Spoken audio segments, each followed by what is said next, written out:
It's a nice day at Lord's, and so it should be, as cricket's newest child stages its showpiece final. And it's two Asian giants contesting this new form of the game. Pakistan versus Sri Lanka. It's coming to you live from the Lord's Cricket Ground here in London on the longest day of the year here in England. Let's find out what happens at the toss. Here's Nasser Hussain with the two captains. In the middle for the toss in the final of what's been a quite outstanding tournament. I think it's quite poignant after what happened in Lahore back in March. I've got these three gentlemen next to me. Yunis Khan, Pakistan, Kumar Sangakkara, Sri Lanka, and Chris Broad, the match referee. Yunis, you've got the coin, give it a flick. Heads is the call. It is a head. What are you going to do, Kumar? We're going to have a bat first. Is that because of the strength in your bowling later? Yeah, I think so. It's worked very well for us so far. So all we can do is really trust ourselves and believe in ourselves and go out there and just enjoy the day, give it 100% and see where we get to. Now you got those three fantastic bowlers, the three M's, Malinga, Murali and Mendis. As a captain, how difficult is it for you to work out when to bowl them? I think it's difficult as well as easy. Once you have so much quality, you can second guess yourself sometimes. But I think it's go with gut feeling most of the time. And then I've got some great senior players. Probably the best captain to ever captain Sri Lanka, Mahali, in the side as well. So we just got to, I've got to listen a bit, think a bit, and then go with gut feel at the end. And we've seen in the tournament that Angelo Matthews, he's quite a wise cricketer as well. Yeah, he's very young but very mature, and he's been going very well for us this tournament. I think this is just a start for him. Hopefully he'll get better and better as the years go by. If they send their big gun in Afridi at number 3, you got plans for him?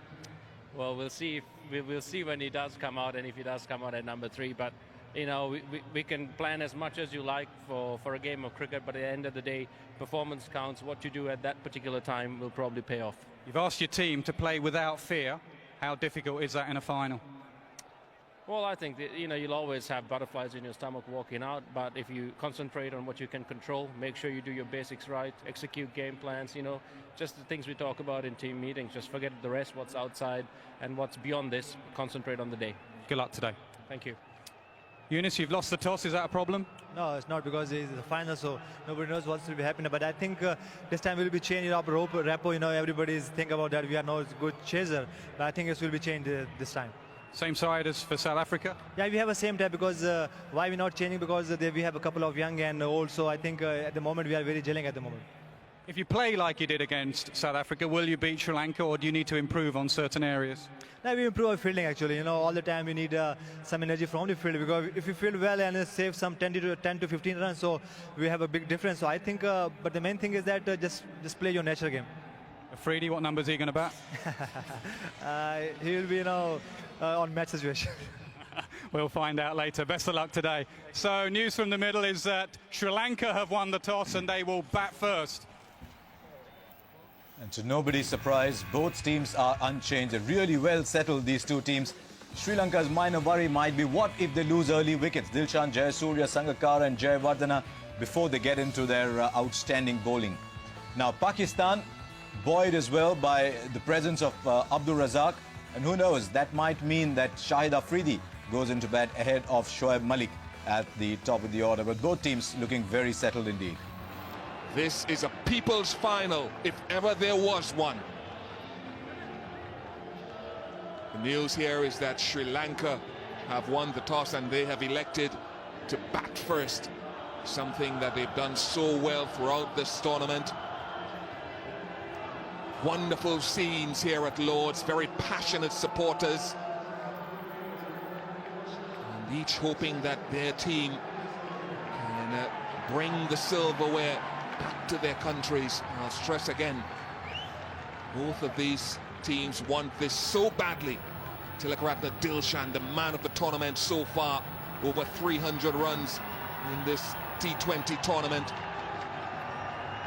He's only failed once by my recollection and has given this Sri Lankan team wonderful starts at pace. Sana Jayasuriya, big occasion player. His form has been patchy, particularly in that semi-final against the West Indies at the Oval, but this is an occasion for him to fire. Wazim Akram sitting next to me. All the emotions will be on high for Pakistan as well.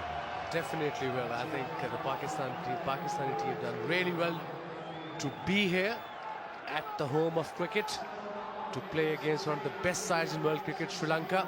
It'll be an evenly poised game. Daryl Harper, one of the most experienced umpires, and the other one, #1 umpire in the world, Simon Toffel. It's been a fantastic event, and they'll be hoping that this final will prove a fitting climax to it. First ball. Oh, this is a great start by Amir. He's fired up all right, and so is the Pakistan team. I think Yunus got it right to start off with, gave him the ball from the right end, pavilion end, downhill. If anything, the ball will nip back to the right hand, and this was a good start, good bouncer, good length as well.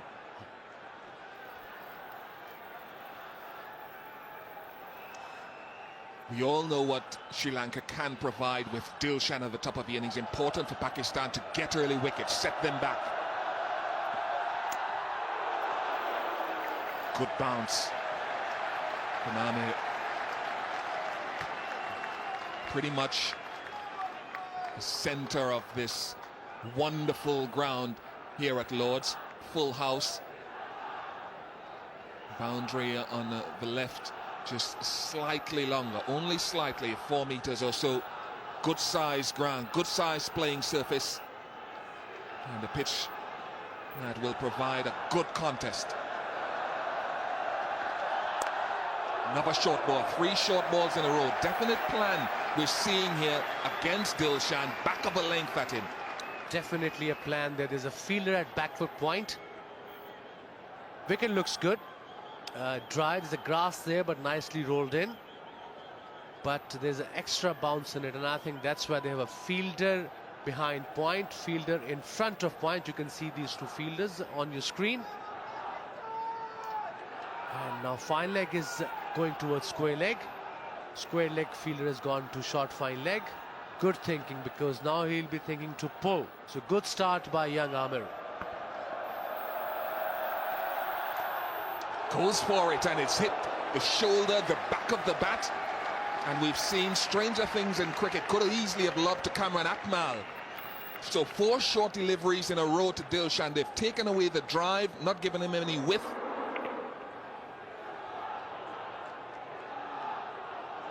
Yes, and I think it's a good ploy against Dilshan. He comes on a front foot and plays it straight. Don't pitch him up. There's 2 balls to go. He scooped it to short fine leg, and it catches taken.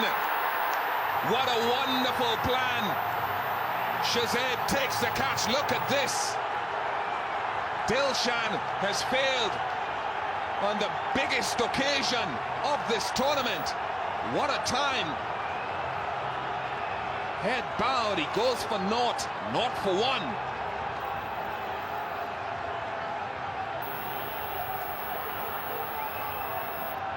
This is intelligent bowling by Ahmed. The 5th ball of the over. Pitch shot. He played it favourite shot. There was a fielder at short fine leg. Went straight to him, Shahzeb. The man in form departs. Dilshan, the danger man, goes now. Pakistan on the roll. Not for 1.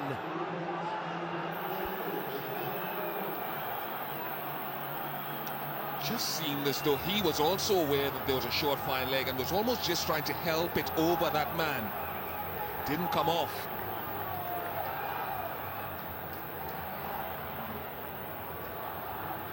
Would have been a little bit of a shock to the system of many supporters here at Lord's and around the world by television that Dilshan has gone without scoring. Gian Mubarak, something of a surprise move to get him this high up the innings. Yeah, he's in shock as well, Dilshan.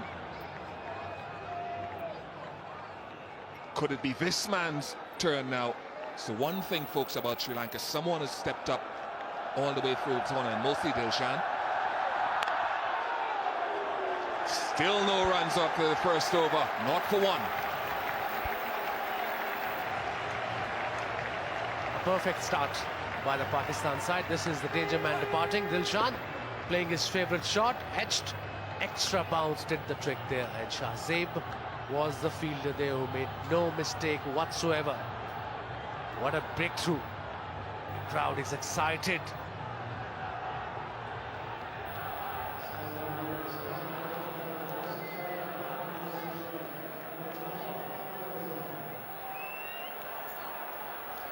What a moment for this young man, 17 years of age, Mohamed Amir. A lot of contention as to whether he was worth his place with the absence of Sohail Tanvir. But he's taken the wicket of Dilshan, man of the tournament, for naught in the final. Now Razak, opposite end of the scale, experienced campaigner.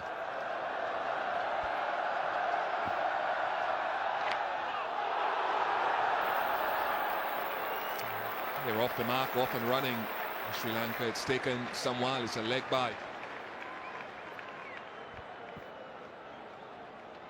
This is Muhammad Aring bowling his fifth delivery to Dilshan, who scooped it straight to the fielder at fine leg.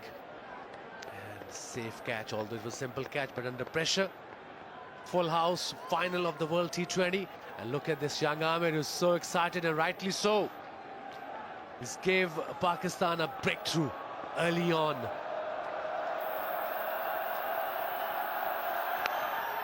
Oh, no second slip. That would have been gobbled up. That second slip had there been one. Extra bounce here for Razak. Misbah. Just for a couple of balls, 2 slips would have been perfect. And look at the length and look at the bounce. Cleverly bowled by Abdul Razak. He's not a very quick bowler, but experience counts in this level of the game. Change of field, 2 slips in place for Mubarak now. A very positive thinking by Yunus Khan.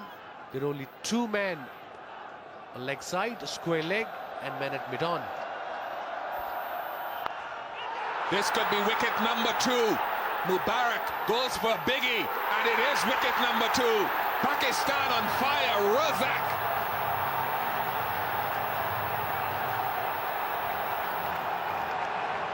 Scenes of ecstasy here at Lord's for Pakistan in the early goings, the early rounds certainly going to them. Mubarak will be wondering, what have I done? He goes for naught, 2 for 2.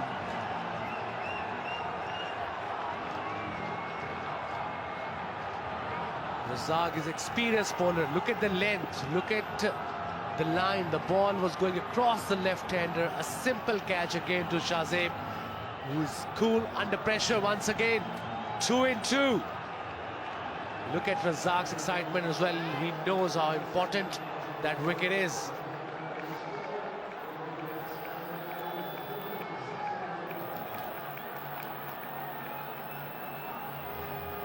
A little bit quiet in that Sri Lankan dugout for the moment. Can he calm nerves, this man?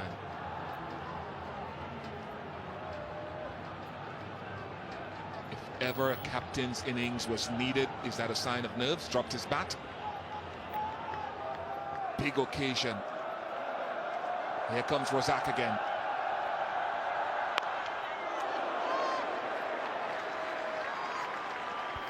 Just a little shimmy down the track from Mubarak as well, and across the stumps.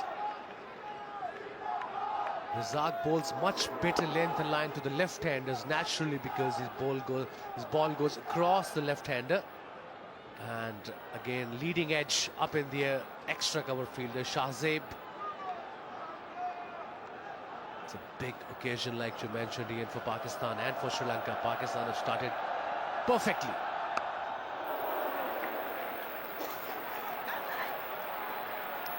We'll come back for 2. Now, when I saw the shot of Mubarak when he went down and across the stumps, I was wondering why. Why did he do that when they were a wicket down pretty early in the piece? Now, if you look at the leg side field, there's a man just deep down the left of the screen at a long leg position. Then there's a man at mid-on. There's no one between mid-on and long leg, so maybe he saw that gap and was trying to exploit it. Proved to be one risk too many. Jasuria exploits it though. I don't think he intended to get it in that very region. 8 for 2.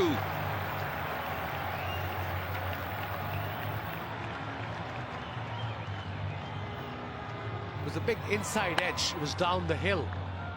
Bit of a slog. First boundary.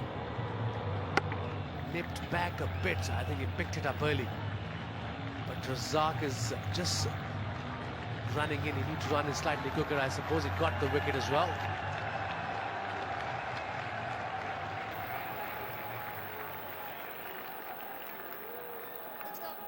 It was a huge struggle for Sanajay Surya at the Oval in that semi-final against the West Indies. Couldn't middle the ball, changed 5 bats. Never found his timing.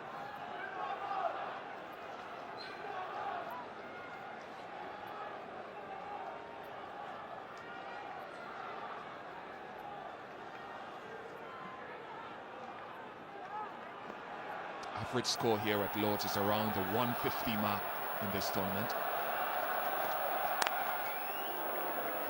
Let's have a look at that Mubarak wicket again. He was talking about what he might have seen and what may have influenced this little shimmy down and across the stumps to open up that leg side. When the ball from Razak went across him, Shazib has been involved in the 2 wickets. Experience counts for a lot, and Razak has that in abundance.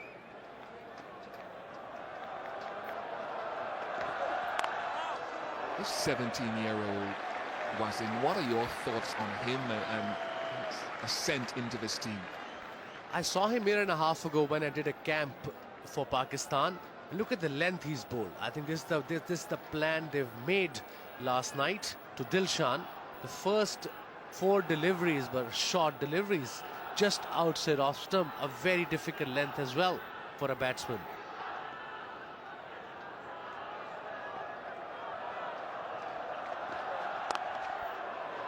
Goes short again, and a punch through mid-wicket.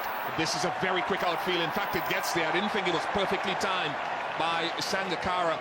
And there scratches away at the footholds. He looked immediately at his boot as if to say, I slipped and I didn't intend to drag it that short. You've got to pitch it up a bit, mix it up a bit. At this level, coming back to your question, Ian, I saw him 1.5 years ago when I did a camp for Pakistan Cricket Board, and I picked him up and Sohail Tanveer up then, and told the Cricket Board officials that these guys are to look for in future. And I think they've done really well, extremely well for themselves. This is beautifully played shot, down the hill, go for the boundary. That's why Ahmed has to be very careful. After short delivery, you have to pitch within the stumps. On that occasion, he was slightly outside off stump and slightly fuller. And that's where Sangakkara is very, very strong.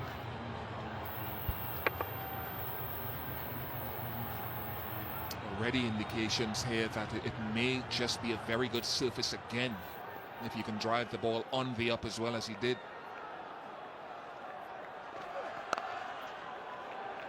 And he's gone back of the length again. Just with Sri Lanka, we've talked all the way through this tournament that there are little wobbles in the batting order. Dilshan has held this together, and Pakistan, Umar Gul and company will know, Fahad Alam, that they need to get a couple more breakthroughs to put pressure on that middle order that's been suspect. Jawardner apart.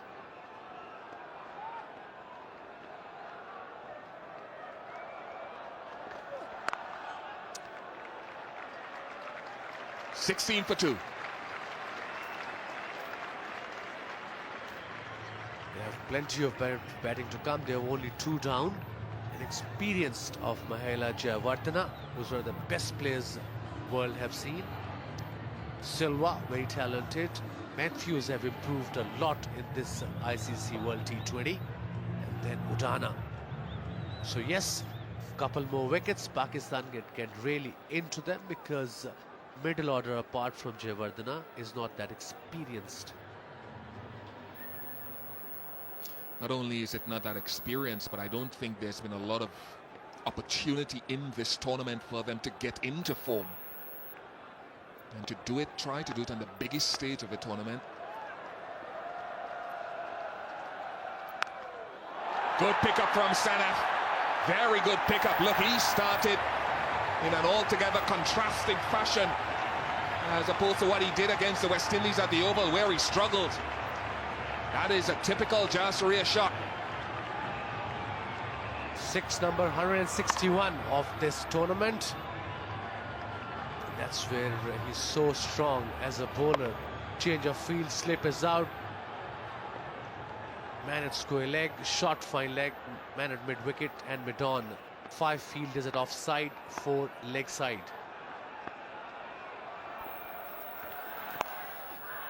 He gets this one to the left of that man at long leg.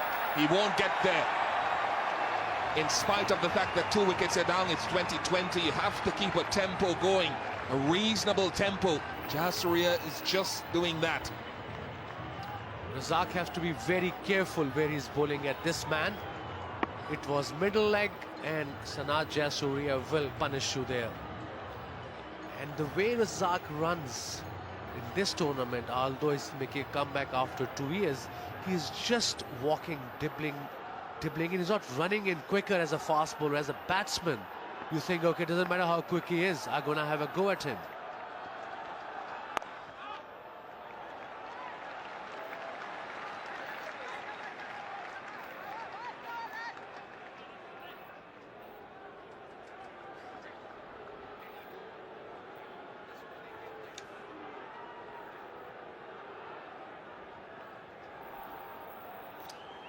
Once he is at the crease, he's an ever-present danger. His strike rate the other day was maybe around 70. Today, so far, it's 212 for Jayasuriya. Talking about that middle order, you know, there's just Jayawardene with form, because Shamara Silva, Angela Matthews have only had top scores of, what, 13 and 12 respectively in the tournament.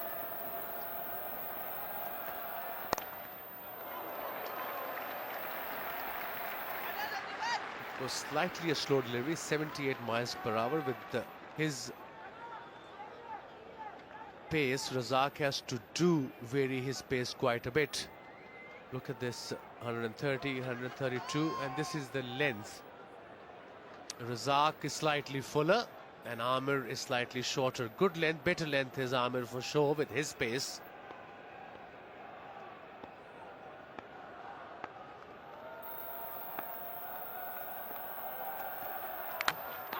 He's got his revenge. Razak was down, but it's Jayasuriya who is out. A 6 and a 4 to start the over for Jayasuriya, but Razak has the last laugh. He has revenge. Early wickets were required by Pakistan. They would have talked about that in their team meetings. Jayasuriya was going well, but he's gone for 17. It's 26 for 3.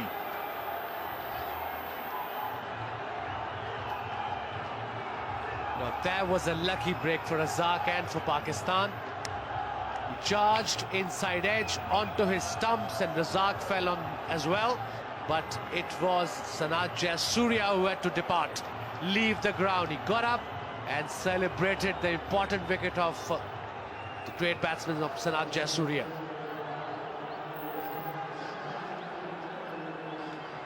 It's been a procession here at the top for Sri Lanka. Those wobbles have come back again. Who will stand up today for them?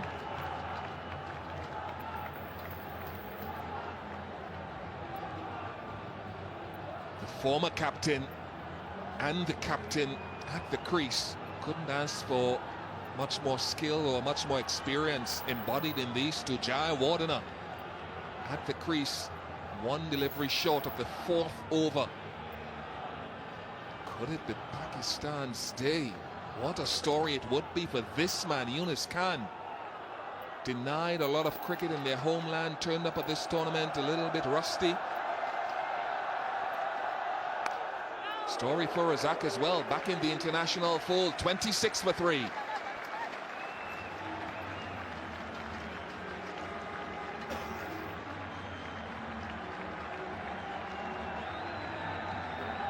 Sanat Jayasuriya, he slipped. Jayasuriya slipped as well, inside edge onto his stumps. Doesn't matter, as long as you get them out, how to get them out.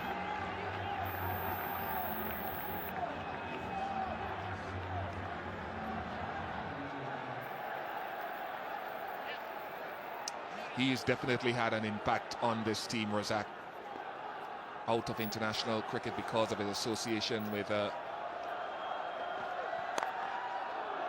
ICL. 2 runs taken. Well, we talked earlier in Jayasuriya's innings about dragging the ball into the onside when it was vacant. Look at his bottom hand again here, as it so often does with Jayasuriya, dominating the shot. Almost looking, because of that dominant bottom hand, as though he was looking to drag it again to the onside somewhere. Often you've seen him chop the ball on during his career.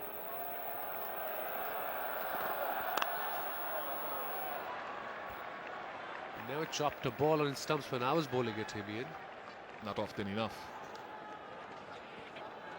Amir bowling his third over. What a start. 1 for 11 so far from him. On the other hand, Razak 2 over 17 for 2. Jayasuriya departs for 17. 29 for 3. Sri Lanka. It's just about, I've seen him do it before with the angled bat sometimes when he looks to punch it square. The bat is at an angle, it's not absolutely vertical and it's not horizontal, just angled, and often it takes the inside edge onto the stumps. Good quick single. We'll need more of those. You made a good point just now, Wasim, about the differences in the length.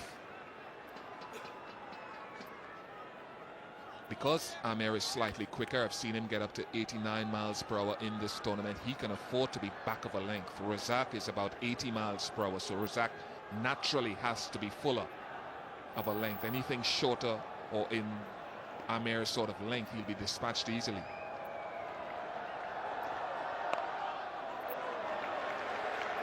No drives today.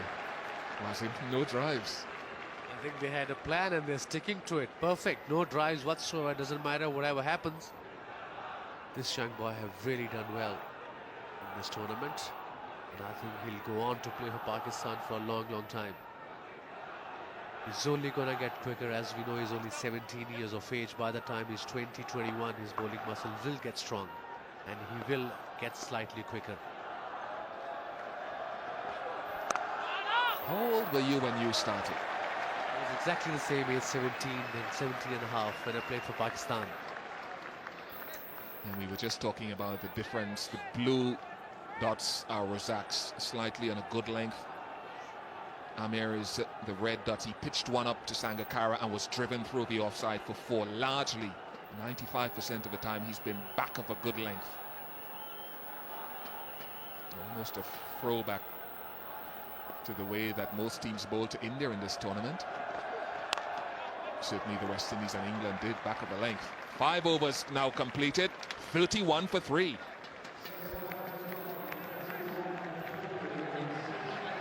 Right, it'll take some work for Sri Lanka to get out of this situation, to extricate themselves. They've got a lot of support here. This is a magnificent occasion. It is a tremendous crowd here at Lord's. The people's final, so to speak, if you understand what has happened in these two countries over recent time. It means so much to them, both sides. And if we feel it means so much to them, imagine how the players feel about this game. Could be an occasion for nerves. Big final. And it couldn't happen at a finer venue and better weather conditions. Bring a smile to your face. So too David Lloyd and Sanjay Mandrik. Thank you, Ian. Razak continues. That's perhaps going to be the order for the next 2 or 3 overs between these two class players. Mahela Jayawardene and Kumar Sangakkara. They'll be picking up the singles on offer, hit the odd boundary. Once again in the power play we see wickets falling. How many times we've seen that with batting teams looking to go after the bowling in the first 5 overs have lost more wickets than actually capitalizing via runs in the first 5 overs.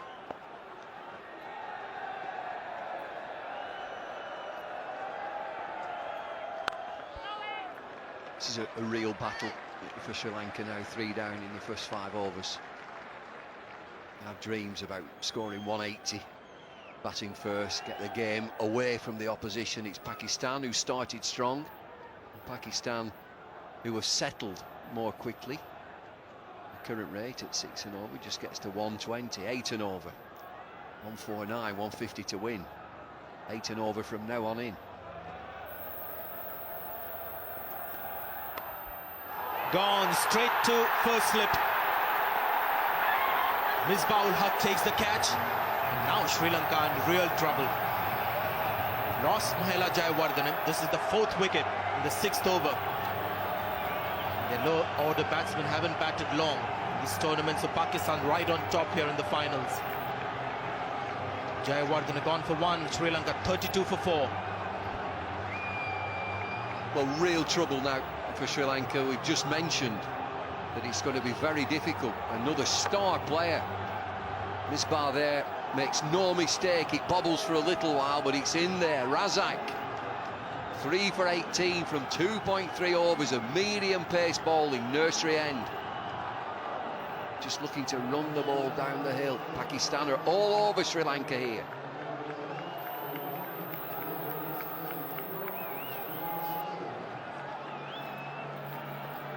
What a comeback for Razak.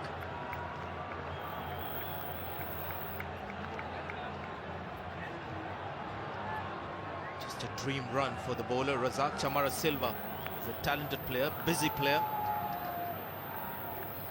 Hasn't had too much of the sun here in England.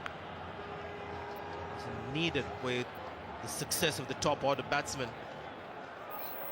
But now he has plenty of time out there in the middle in the finals.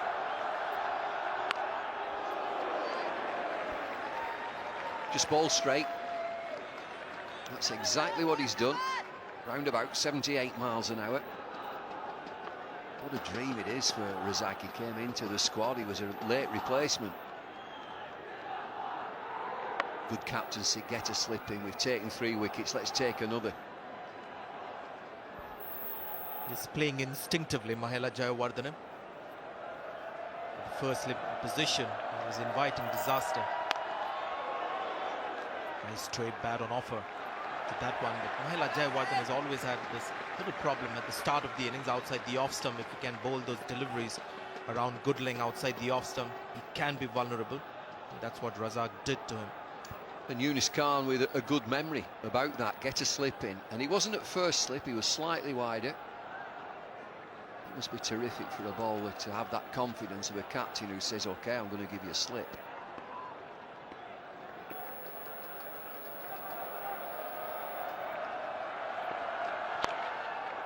Sangakkara, meanwhile, is looking good. He's looked quite comfortable out there. 6 overs gone, 34 for 4. So into the 6 overs of fielding restrictions. You've got to say it's been all Pakistan. Star man Tilikaratne Dilshan goes early in the piece. Mubarak was the second to go. Razak comes into the action. Inside edge, Jayasuriya. Razak again. And then a little tickle to Misbah. It's Razak, he's got 3 for.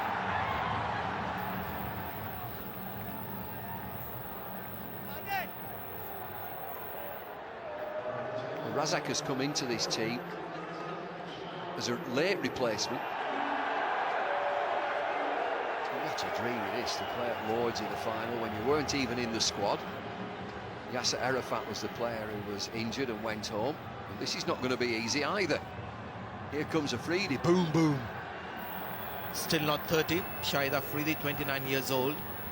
We saw the ball turning in that women's final there. Well, they've got to say that they were tossing the ball up in the air a bit slower, but there was definite turn in the pitch. Just looking at the pitch from this distance, you get the feeling that Afridi will get the ball to turn.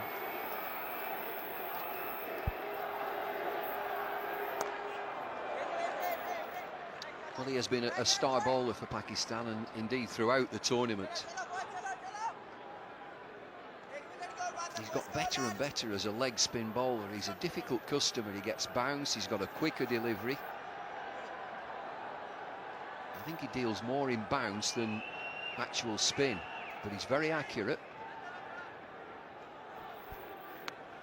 His confidence as a bowler currently is sky high. Saw that first ball right on the money. His left hand, right hand at the moment. Look at that again. Quick to find the spot to the right-hander. Well, he's had a good time throughout the tournament, and this is what he did against South Africa. Gets his googly going, and you'll see changes of pace as well. Enjoyed himself.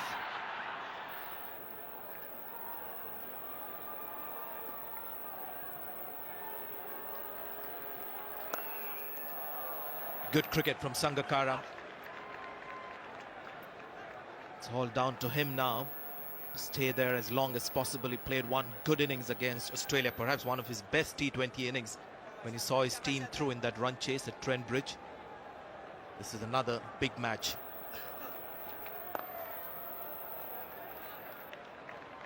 Afridi reckoned that he won't get as much spin from this surface as he got in Trent Bridge, but all he needs is one ball to turn, and then he'll bowl those drifters coming into the right-hander, and he'll try and get them to play square on the offside. That's how he got those 2 South African wickets.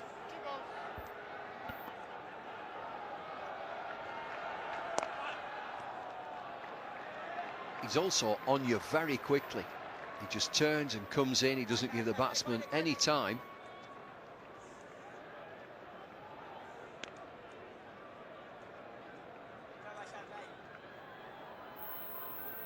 Single every ball in this over.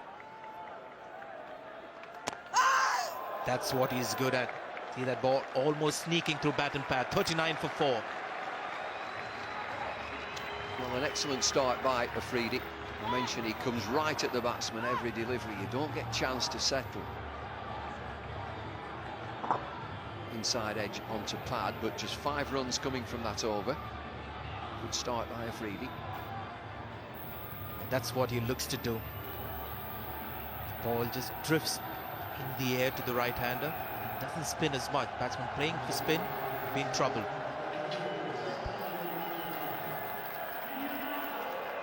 Well, great scenes here at Lord's. Just 3 bowlers used so far. Damage being done by Razak, 3 for 20.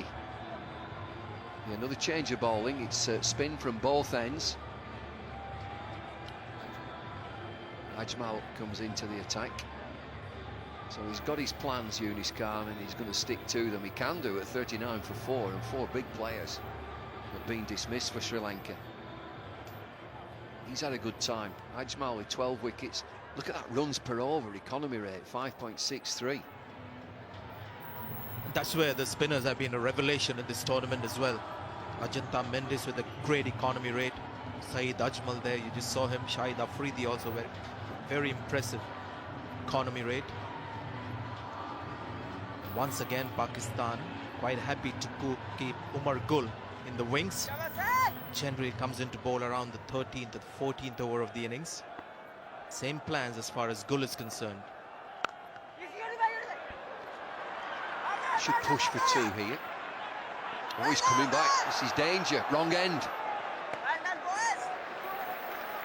He's quick between the wickets, Chamara Silva.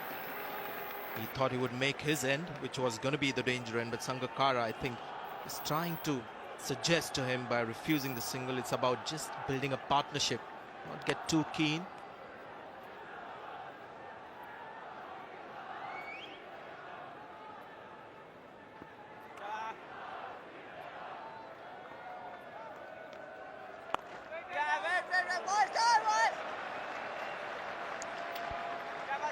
Slightly quicker in the air with last ball, can really toss it up. Most wickets, Umar Gul, Saeed Ajmal, number 2. One of those rare occasions, David, just before the finals, the talk has been about bowlers more than batsmen. Quality bowlers, I think that's the key. You can look at this Pakistan team, and equally Sri Lanka, they've got everything covered with the variations. A couple of good spinners. I think also a revelation has been Mohammad Amir, the 17-year-old opening bowler for Pakistan. Umar Gul, we haven't seen him yet, but we know what to expect. The spinners have been excellent. Look at that last delivery, so good. Flighted, full, inviting the batsman to drive. Was that deliberate? Almost deliberate. It's 4 priceless runs at this stage for Sri Lanka. Well, we'll give him the benefit. I think he might just ease this down to third man, a flick of the wrist. He knows there's no slip in position. The ball will always run away very quickly on this fast outfield. Nah, I think he opens the face. What do you think, Nick? I think he was intending to do just that. Maybe he got a bit too fine. Another good delivery, end of the over. It's 44 for 4. So no real damage in the last 2 overs. Spinners coming into the attack, and Afridi going for 5, and then Ajmal going for 5. So the last 2 overs, just 10 runs. 5 fours and 1 6 in this innings, 44 for 4. It's a fantastic day, it really is. Just have a look at Lords here. Looks a picture. It's volatile out there in the middle. I've been down there a couple of times, and it's noisy.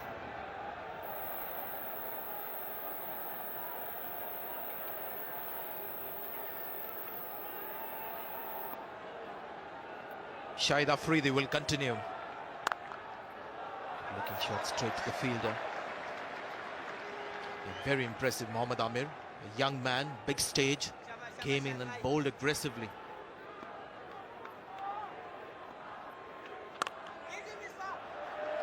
Look to bowl the short deliveries to the top order batsmen, something that seamers have been able to do with success on this pitch more than Oval and Trent Bridge. I think this pitch has been the best for the seamers in the tournament. Well, I think he's been a key to the tournament, that they've played on excellent surfaces. The spinners get a little bit of bounce and spin now and again. The pitches are quick enough for the fast bowlers, and if it's quick enough for the fast bowlers, it's terrific for the batsmen. Just keeping the lid on things here, Pakistan.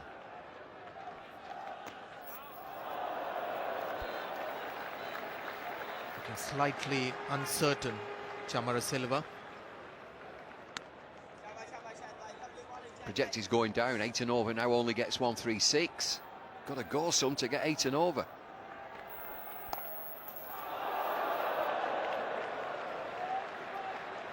Well, the captain is out there, who would have made a quick assessment of the pitch.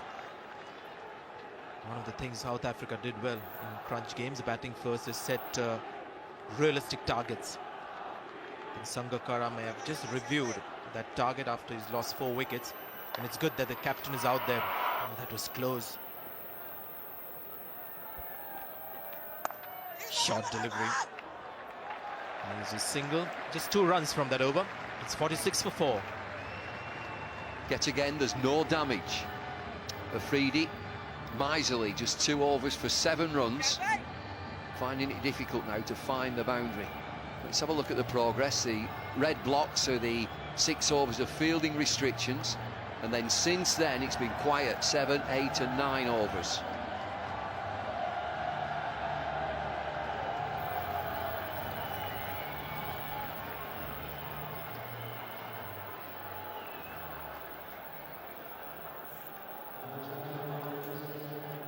Everything for Sri Lanka depends on this man, Kumar Sangakkara, the captain, top-class test batsman. That temperament will come to good use in this situation. Strike rate of 100, so it's not very high.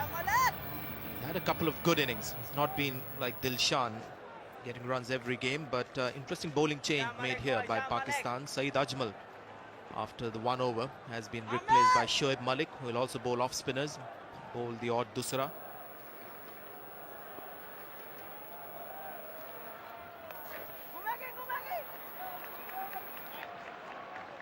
You mentioned the strike rate of Sangakkara. He has no alternative here but to try and bat through the innings and take as many singles and 2s as he can, but you've got to knock the bad ball away and be proactive for these last 10 overs or so. And there's an onus on batsmen to come. 4 wickets down. They've got a lot of work to do, Sri Lanka, here. Winning the toss and having a bat first. I wonder what they think now.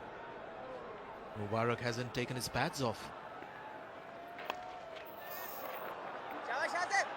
That's one of the weaknesses that Sri Lankan batsmen will exploit. They're not quite urgent in that 30-yard circle, the Pakistanis, so singles will be on offer. Something I'm sure Sangakkara would have told his younger partner, look for the singles inside the 30-yard circle.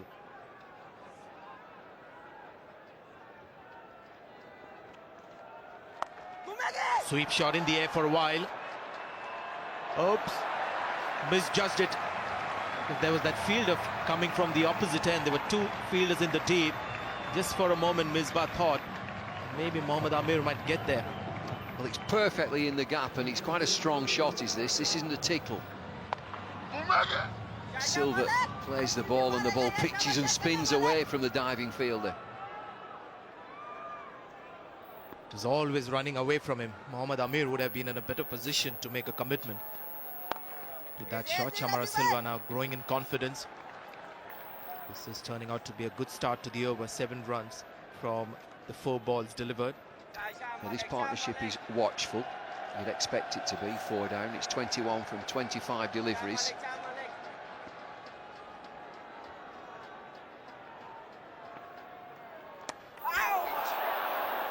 Bounce too. That's been the feature of this tournament.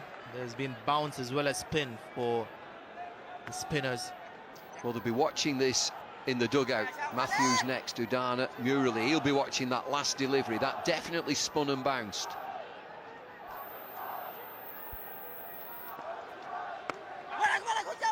The quicker deliveries are spinning, so which is great news for Sri Lanka. 10 overs bowled. It's 54 for 4. Sangakkara is on 21, Silva is on 14. Now that's the delivery that pitched and bounced. They need runs on the board, Sri Lanka. They've got a lot of work to do here.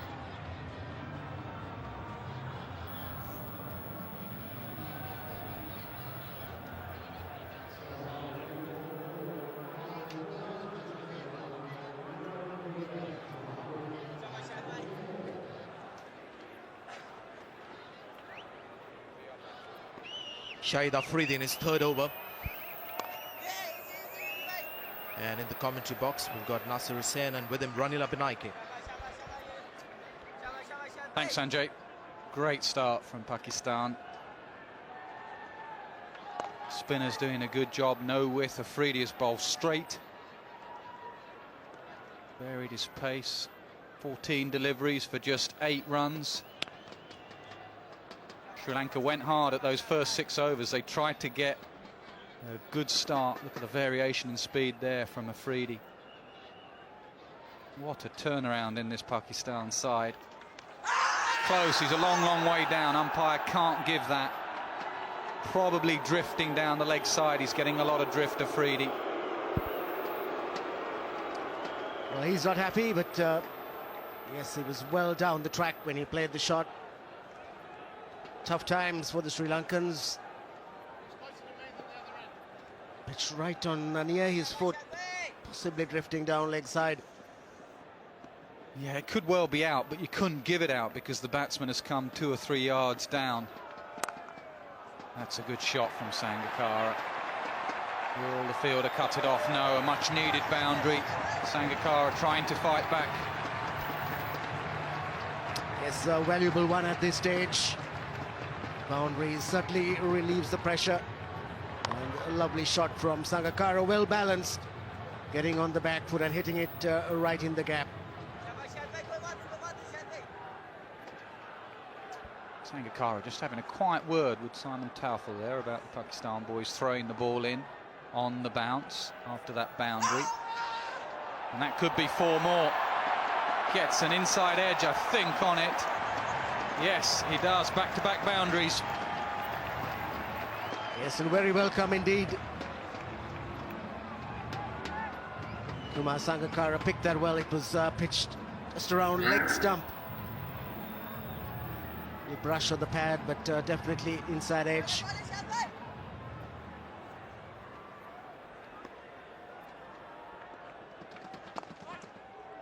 Good over for Sri Lanka, 11 from it, 65 for 4.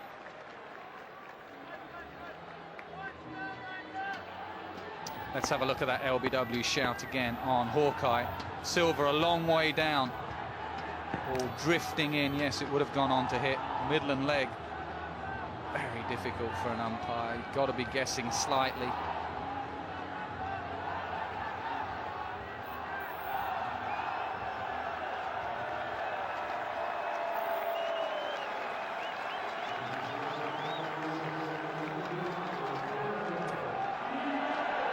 day and a perfect ground, Lord's cricket ground for the World 2020 final, and there's had one bad over for Pakistan. So who do they turn to? The danger man, Umar Gul.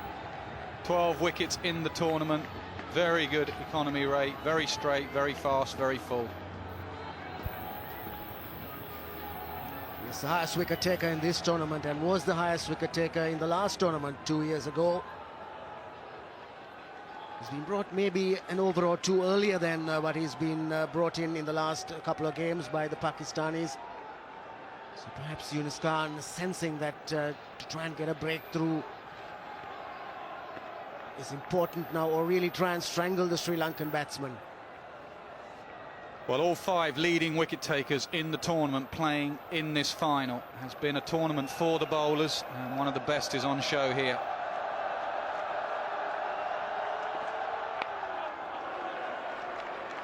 Sangakkara have to hurry because he was on the back foot, but he does well. Gul will bowl 4 overs, and he's brilliant at the death.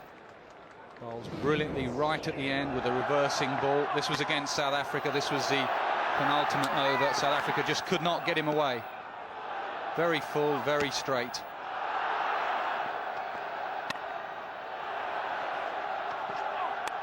Yes, that's what Umar Gul will try most of the time here too.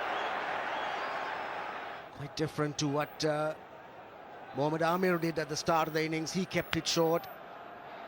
So they've worked plans for the different stages of the game.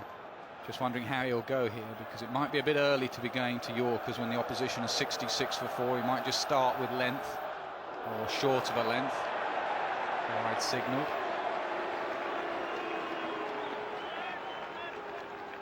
In the 12th over now, Nazar, we were talking of 155, 160 as a score, but now Sri Lanka will want a minimum.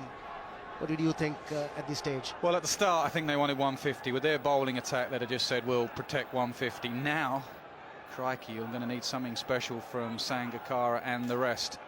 I think they'll take 140, 130 even, with their bowling attack. And the pressure of a run chase. Remember, Pakistan in the last final lost.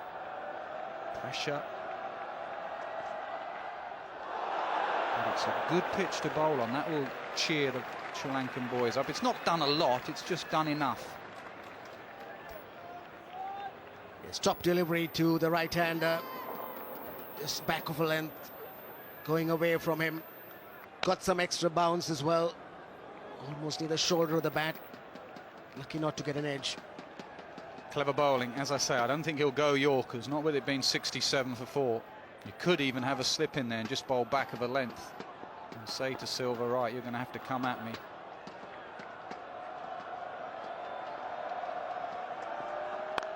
Pulled away, straight to mid-wicket. Yes, gone. It's Gul again. Every time he bowls, he takes wickets. Pakistan on fire.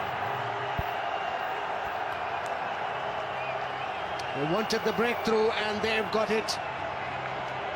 Short delivery and pulled away into the hands of short mid-wicket. Chamala Silva goes for 14, 67 for 5. Very, very clever bowling. He could have easily gone to his #1 suit, bowling Yorkers, but Silva would have liked that on this surface. He said, no, you're going to have to hit me from back of a length. And Silva hit it straight to Ajmal at mid-wicket, and we've seen that celebration in the last 3 weeks. He is now the standout bowler, leading wicket taker, Umar Gul.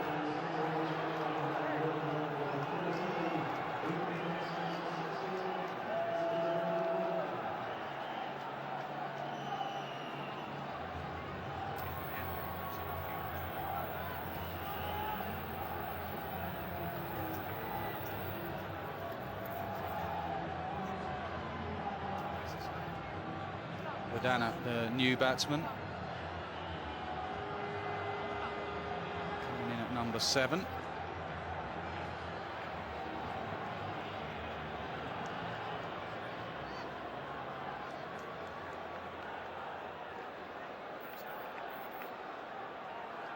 Srudana pushed ahead of Angelo Matthews. Matthews being kept back for the death overs.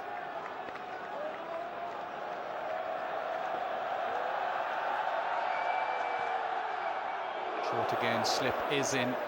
Leading wicket taker now. There are a few of them on 12 in the tournament. He got 13 wickets in South Africa. And he's got 13 now in this tournament. This is lucky number 13. It's just climbed on him a little bit more than what he expected. Couldn't get the middle of the bat, and that's his strength. When he does pitch it just back off a length, he gets that little bit of extra bounce. More than what the batsman expects, and that was right on the spot.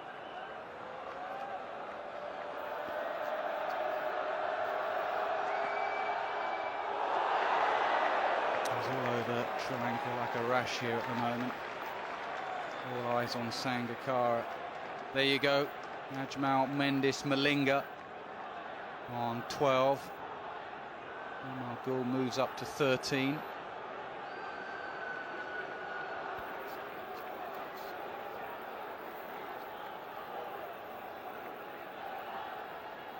Yes, both these teams, Pakistan and Sri Lanka, have relied a lot on the bowling. Four of the top bowlers from the two countries.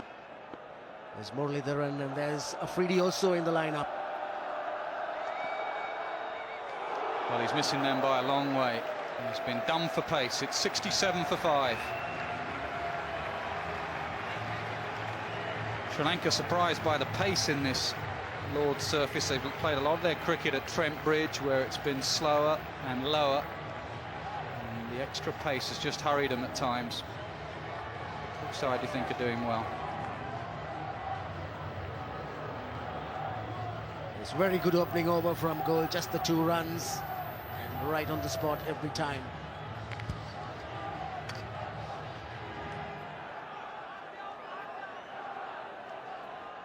His figures of the tournament as well, including the best number of wickets. He's got 5 for 6 against New Zealand at the Oval. It's the only 5-wicket haul ever in international at 2020.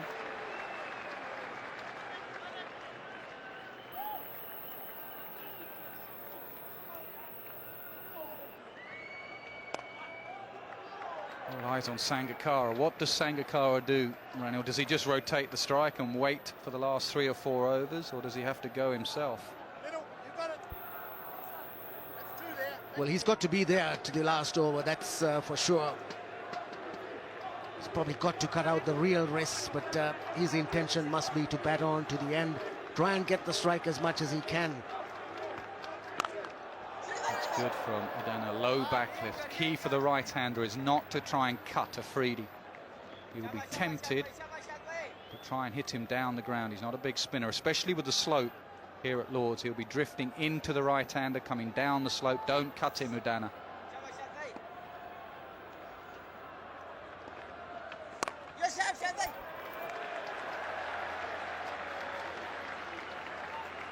We saw Chris Gale get into a bit of a hole yesterday.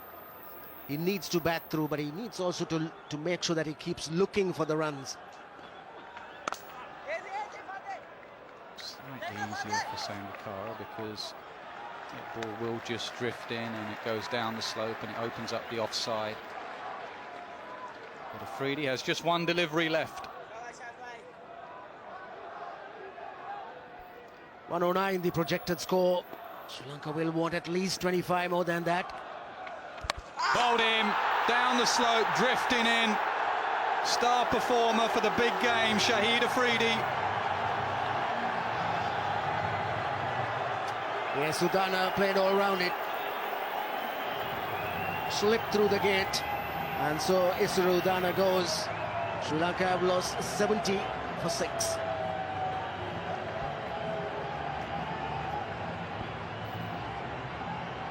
Never really got going, Udana. He was done with the pace of Gul, and then the mystery was the wrong and actually coming in down the slope, out the back of the hand. It looked like he picked him. That's why he was going leg side. Made 1 error. He missed it.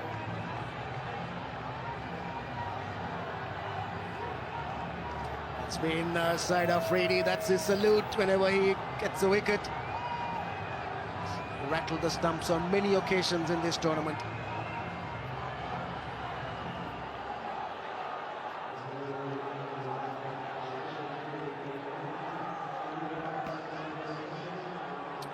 batsman Angelo Matthews, whose awareness of the game has been exceptional in this tournament. He's fielding, bowling, batting, and he's got to be aware here that Sri Lanka need to bat the overs. 7 overs left, and someone has to stay with Sangakkara. First error he's made. He's taken his wrong bat out.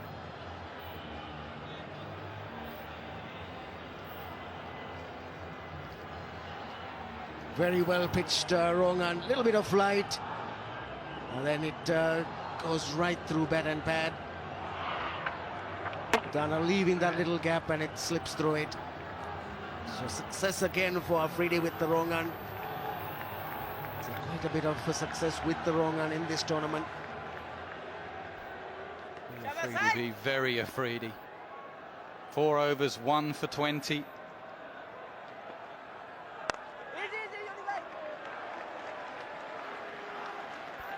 Everywhere you look, there's a wicket taker. Gul's been taken off, Ajmal being brought on. I guess Gul might come on at the pavilion end after Ajmal.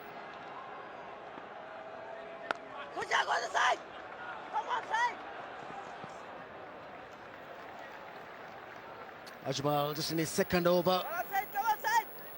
He's been one of those quiet performers for Pakistan. And in the last over, Udana pushed up the order ahead of Matthews, trying to play it on the leg side. The ball going through the gate. Good wrong from side of Afridi. Good work today as well from the captain, Yunis Khan. He's kept his slip in on a number of occasions. He's rotated his bowler. He's not gone to the obvious Umar Gul too early. He's had a good day. Got a slip in again here.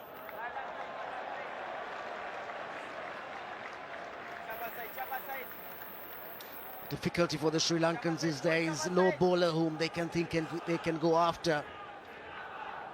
As Ajmal, Afridi is finished.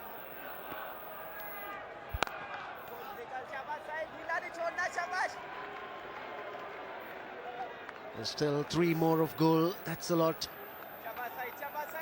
So it's never going to be easy right through to the end for the Sri Lankans.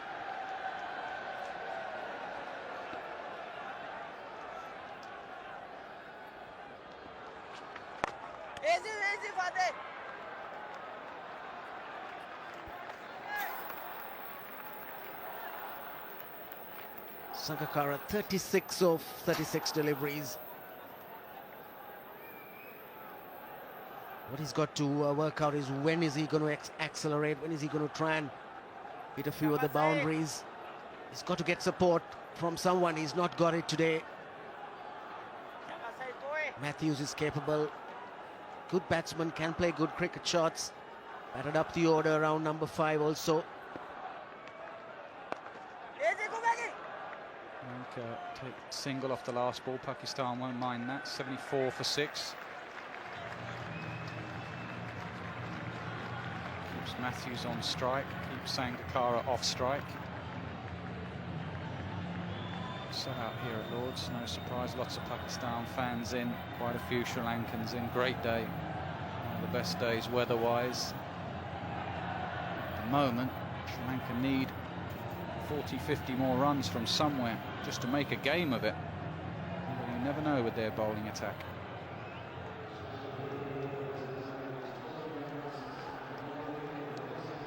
As we thought, 3 overs left, 3 overs from each end, so you've got to make sure Umar Gul bowls out his 4. He's at the pavilion end. And I still think against a number 8 will carry on bowling length. As a captain, you discuss it with your bowler. If Sri Lanka were 150 for 1 and you had Dilshan in, you'd say, right, we'll go Yorkers. But with 74 for 6 and the number 8 in, why change the plan? Why suddenly go to Yorkers and the batsman knows exactly where it's going to be? Keep a slip in and bowl back of a length. That's the discussion here. Well, it's also about mid-on. Yunis Khan on the attack. He wants mid-on up. He brings him up from long on. He's got a slip in. And the plan is to bowl back of a length.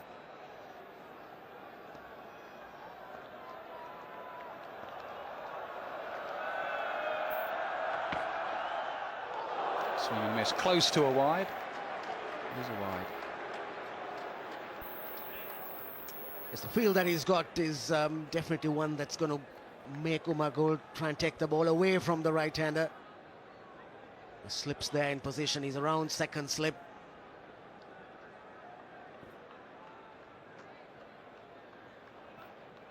Ding's over a 20-20, and there are 5 men up. There's a slip in. Don't usually see that.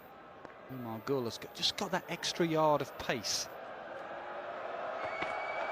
There you go. Hurrying every batsman. I keep looking at the speeds, and he's about 85, 86, but I've seen bowlers bowl at 90 mile an hour, don't hurry batsmen as much as him. Batsmen call it a heavy ball. It suddenly hits the splice from nowhere. See him knock the off stump out of the ground when he bowls his Yorker.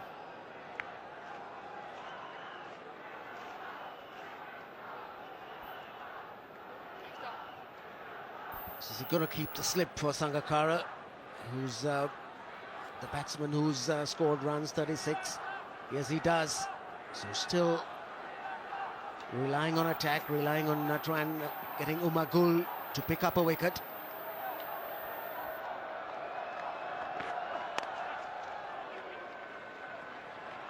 Should only be one.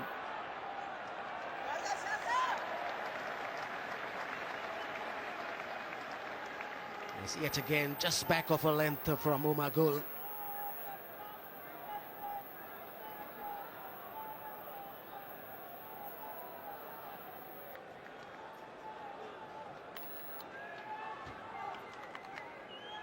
Still Yunus Khan making sure he makes the right field placing. Now he's taken the slip out. Pushed him to short square leg. Matthews will perhaps look to attack. He's one of those types of players who wants to get on with it.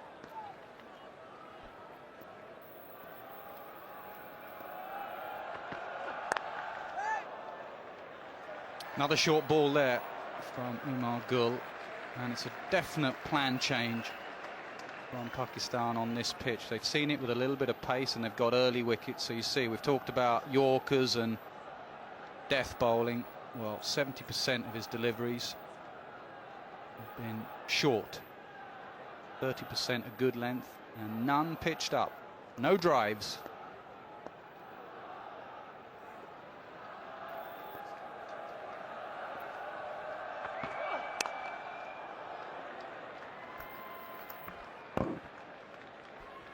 Just a single again. Yes, so all the homework has been about keeping it short. Where Amir is concerned, where Umagul is concerned. Not so with Razak. Full house at Lord's. A lot of support for both teams. The sun's beating down. Lovely afternoon. The biggest tournament in 2020 cricket, and the perfect day. Conditions perfect for the last day.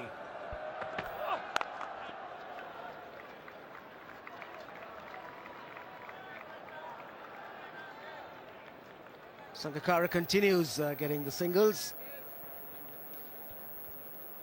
So he's obviously content in waiting a little longer, coming up to the end of the 14th over, which leaves him with the last 5 overs of the innings.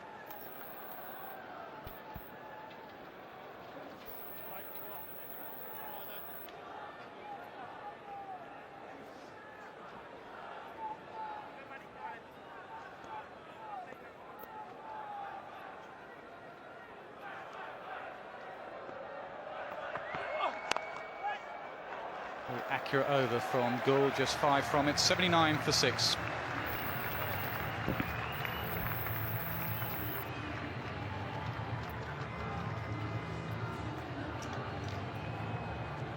So just 5 overs left, and Sri Lanka will need to try and get up to 120 somehow. There'll be no let up. Conditions perfect, really. It's just a slightly quicker pitch. Sri Lanka went hard at those first 6 overs, realising they wouldn't get too many at the end.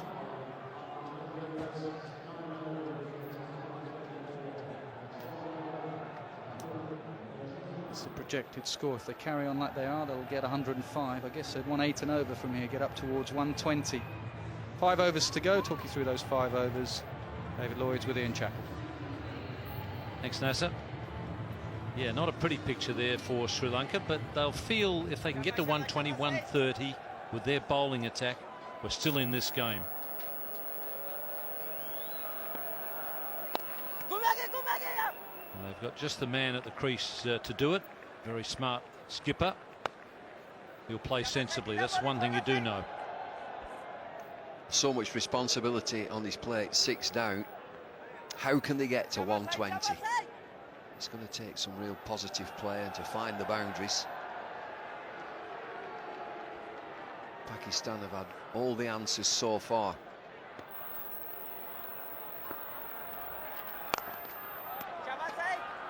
Matthews hit very successfully at the end of the Sri Lankan innings at the Oval in the semi-final. He looked quite handy with the bat, so Sri Lanka will be hoping for a bit of a contribution from him, and then they're just going to have to bowl like they've never bowled before.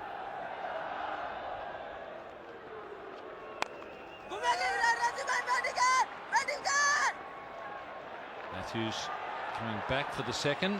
That's well run. Well, they've got to scramble every run that they can and put the fielders under pressure to get somewhere near this 120 if they can. You think that the bowlers need 120 on the board. Get yourself back for 2 and put fielders under pressure. That's good. They've immediately swapped Abdul Razak from long on and swapped him with Shahid Afridi. Afridi's everywhere at the moment.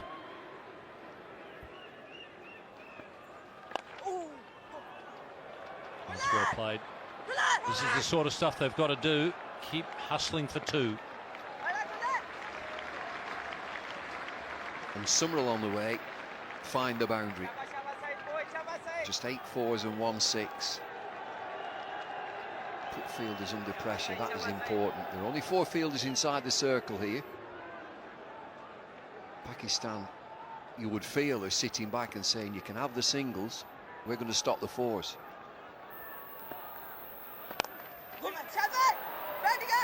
He's at long on, but once again, it's beautifully placed by Sangakkara. It's going to be interesting, David, to see what Sri Lanka come up with at the start of Pakistan's innings. Pakistan had a terrific plan to slow down Dilshan, who's been such an important man for Sri Lanka. I'm going to be interested to see what they do in return to try and slow down Cameron Akmal, because you can't really bowl. Well, I suppose you can bowl short to him. You take a bit of a risk though with Akmal, because it might go for plenty, but you might get him out. You seem to think he's comfortable there with the short ball, and he's got a definite job, Akmal, at the top of the innings to propel the innings. He hoiks this one over onto the leg side, and Sangakkara retains the strike. 88 for 6. So 9 runs coming from that 16th over. 4 overs are left. The innings, you would say, is limping along. 88 for 6. A runner ball gets to 112. You would feel that they've got to get to 120 to give the bowlers a chance. You'd also think that bowling is a strong suit for Sri Lanka. They've got Malinga, they've got Matthews, Murali and Mendes. 4 M's.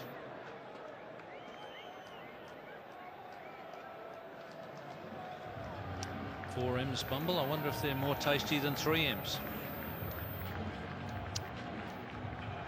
Well, it's a scramble, isn't it? Sangakkara is playing so well. 46 from 43 deliveries. Nobody has stayed with him. The problem they've got, Sri Lanka, now is scrambling these extra runs, and you're trying to scramble them against Gul. He's cleared mid-wicket.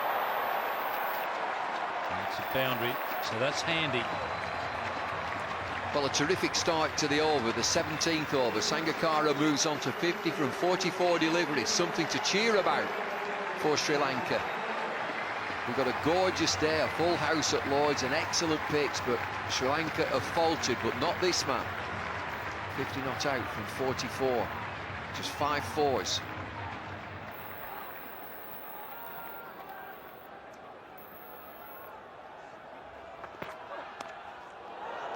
Changes his length a bit. It's gone away from the Yorkers a bit there, Gould, which has been unusual. Well, he's got Matthews on strike now, and he would probably revert back to these Yorkers, these deadly straight 87, 88 miles an hour. Sangakkara just clears mid-wicket to bring up his 50. I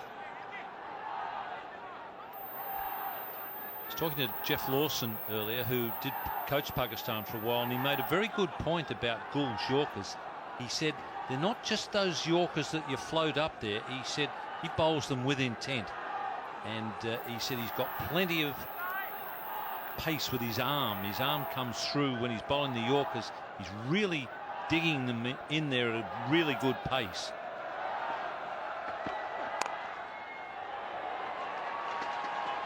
He'll be looking for 2. That's well run. Yeah, this is good work from Sri Lanka. Matthews is doing a good job alongside Sangakkara. That partnership is now 25 from 21 deliveries. Yes, Umar Gul looks to have a natural length, and his natural length is the Yorker. He bowls it at will. Got a good action, a good aggressive run-up as well, and he's quick enough. High 80s. It's going to be a little delay here. It's a change of gloves for Angelo Matthews.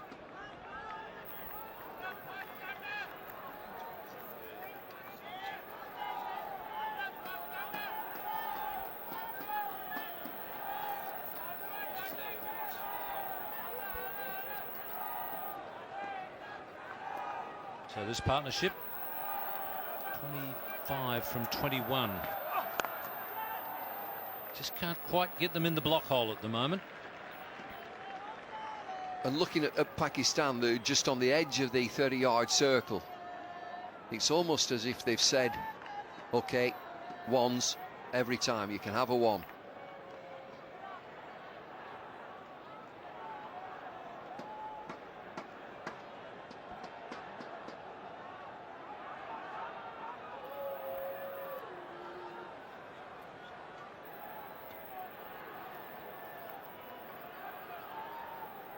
So the 120 is on at the moment.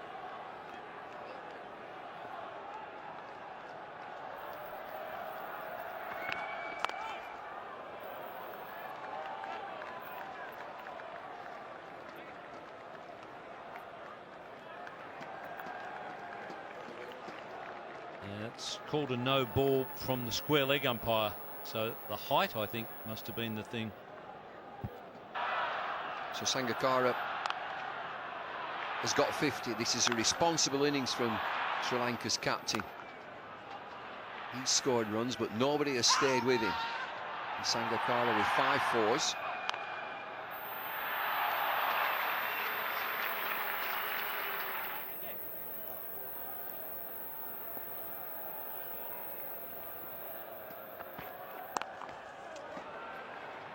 Bouncer on that occasion. So we're not seeing as many Yorkers from Gould. He's just gone away from his plan a bit.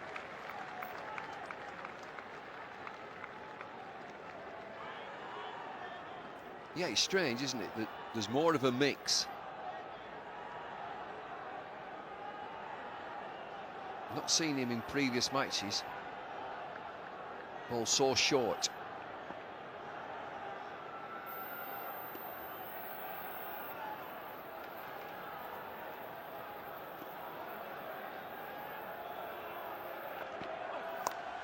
There's the bouncer again, and it's expensive. That's a good over for Sri Lanka. The 100 comes up. Well, that's an excellent over for Sri Lanka. 15 runs coming from it, and it's Umar Gul who's the bowler. Moved on to 103 for 6.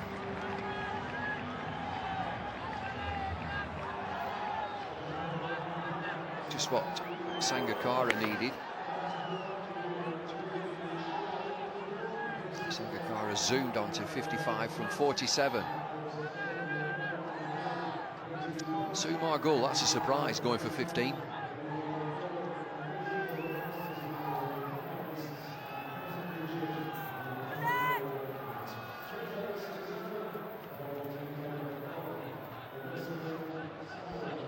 Well, a very good over there from Sri Lanka. They've got 3 overs to go, so they should get to the 120 mark now. They perhaps could up the ante and look at 130, which would, I think, be quite a competitive score.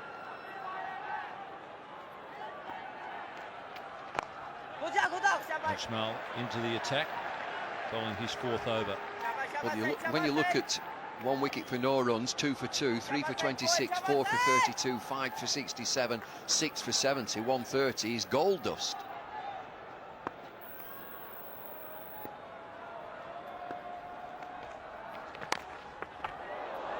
That's good bowling. Saw what the batsman was doing, kept it right at the stumps. Matthews, if he can, has got to get Sangakkara on strike. Ajmal is into his final over here.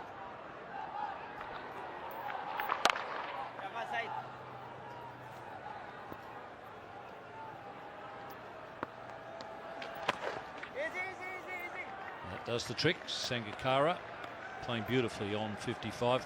Give him as many hits as you can. Well, he's just wandered down Sangakkara the ball previous and said, just get a single, get me on strike. That's exactly what they've done. 104 for 6, 17.3 overs.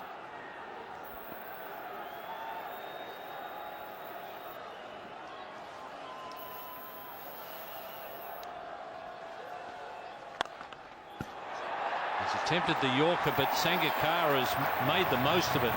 Just got it on the full. Wonderful timing. Well, he's in charge now. Kumar Sangakkara playing a real captain's innings. He's moved on to 59. Keep checking that score, 108 for 6. They're moving along.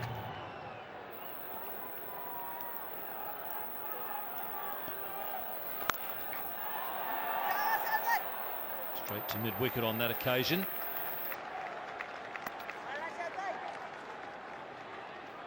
Now then, Angelo Matthews, I think you've got a free hit, a free licence, the last delivery. Sangakkara has just started to find the boundary. Matthews has to face the final delivery of the 18th over.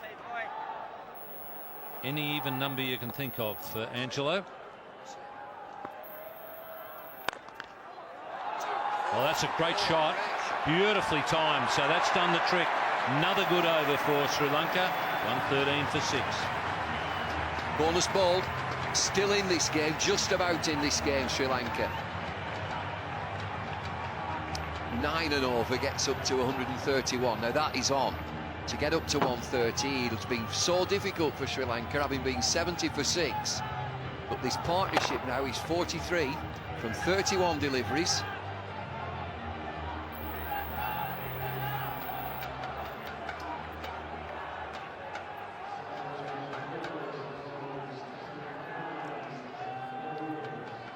Good young cricketer, Angelo Matthews, and he produced a terrific shot last ball there. So 130's on now for Sri Lanka. Their skipper, Sangakkara, highest score in T20, and typical of the man to get it in a final. And once again, a class player.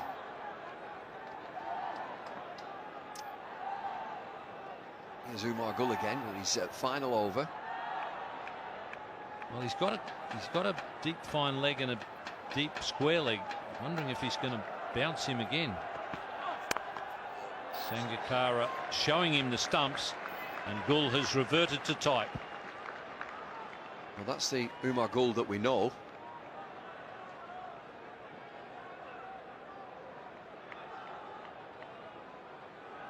This is where Umar Gull has been bowling at the death in the last overs of the game, in the tournament, throughout the whole tournament. There's a lot of short stuff, and the most of that short stuff is today.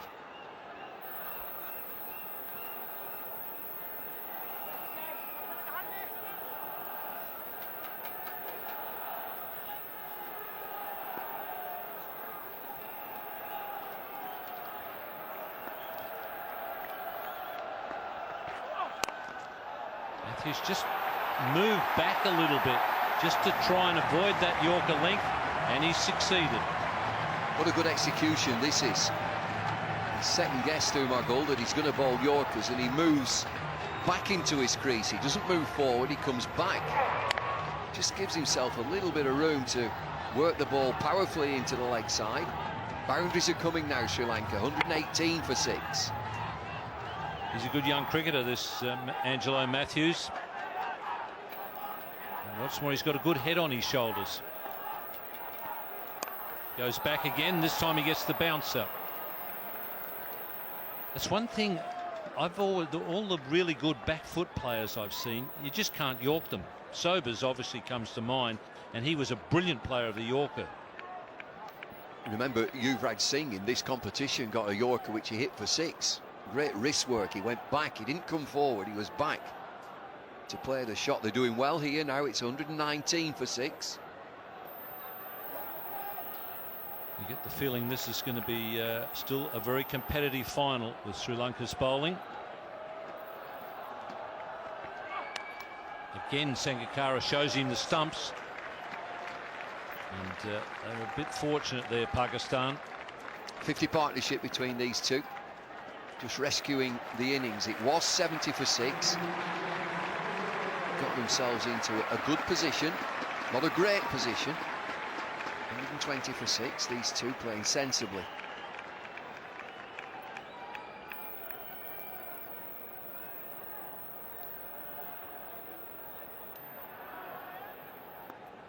So they've got 8 balls. If they could scramble another 20 out of that somehow. That's the Yorker, and it's a good one. Well, once he gets it in there, very difficult to score. He doesn't seem to be bowling them with quite the same intent today. He's sort of bowling it, and he looks like he's hoping it'll be in the right place. Whereas the other day, when we've seen him bowling Umagul, it's looked like he knew exactly where the Yorker was going.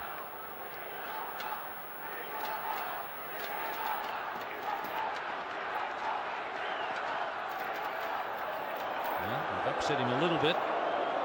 Well, Matthews has got this last delivery again. Coming to the end of the 19th over. He can swing from the hip here. Sangakkara is on strike for the last over. 2/3 men inside the circle.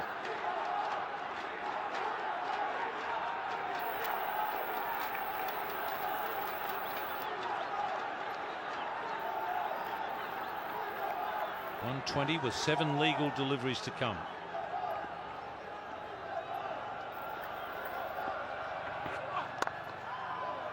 Just be a single. So 121 for 6. Right, 6 deliveries to go. How many can they get? 121 for 6. Talk about 6 deliveries now being 6 events. Matthews will be on strike. There will be a change of bowling. Gull has finished 4 overs, no maidens, 1 for 29. Now it's the youngster, 17-year-old. Mohammed Amir comes back into the attack for his final over.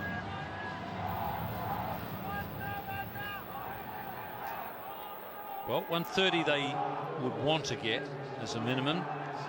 Anything over that, with 1 over to go, would be a nice bonus. Now, what about this, giving it to Mohammed Amir? Abdul Razak has bowled 3 overs, 3 for 20, so he's not going to finish up. The captain's given it to the 17-year-old left armour. Yeah, I think they feel that at the end of the innings, Abdul Razak is way too hittable. But this young man, he's been very, very good. He got the first wicket, and what a good over that first over was. Really rattled Dilshan and eventually got him out. He's been a big find for Pakistan.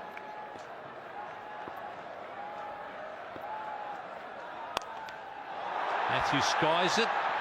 Mid-off coming in, cover going back, and it lands between them.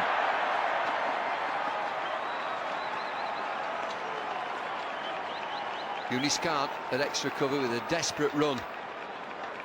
Would have been a wonderful catch. Always going away from him. Matthews gives himself room to hit over extra cover. They take 2. 123 for 6. There's no third man. That's the danger area. Left arm over the wicket. There it goes. Danger area. Ian Chappell even called it, and if you get anything like wide, you're going for 4 down there. They've seen it. Angelo Matthews moving away to the legs, to anywhere he wants in the third man region. Both fielders just stand and watch it. Now the man goes back. So they've got the fine third man in position. In fact, they're going the other way now. They're going to have the short third man is fine. I think that's a bit of a mistake. And the deep guy is squarer. I think I'd be going the other way around.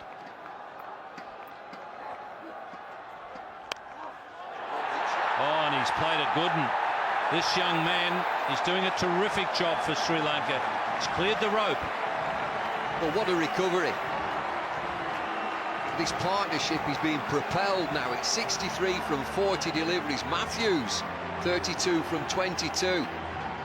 Now then, we've talked about 120, we've talked about 130, now it's 140. And boy, they'll be competitive with 140, Sri Lanka. And the skipper just having a word to the 17-year-old.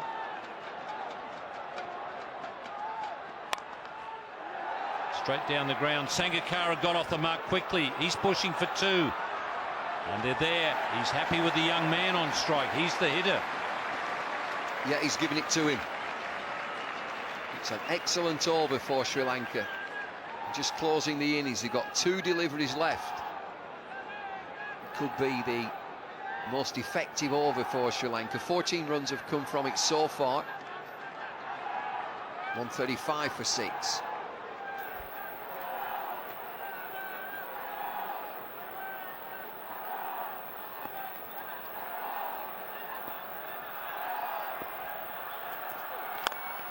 That's a good Yorker. Good comeback. So it's going to be the skipper on strike for the last one. And 140 is definitely on now with a boundary. Now then, left-handed batsman at the crease, so the field will change. Mohamed Amir just has to keep himself together. Young 17-year-old. They've had a terrific finish to this innings. They were 70 for 6 in the 13th over. Wonderful atmosphere in the ground. Sri Lanka are coming back at Pakistan here. There's no fine leg, there's no third man.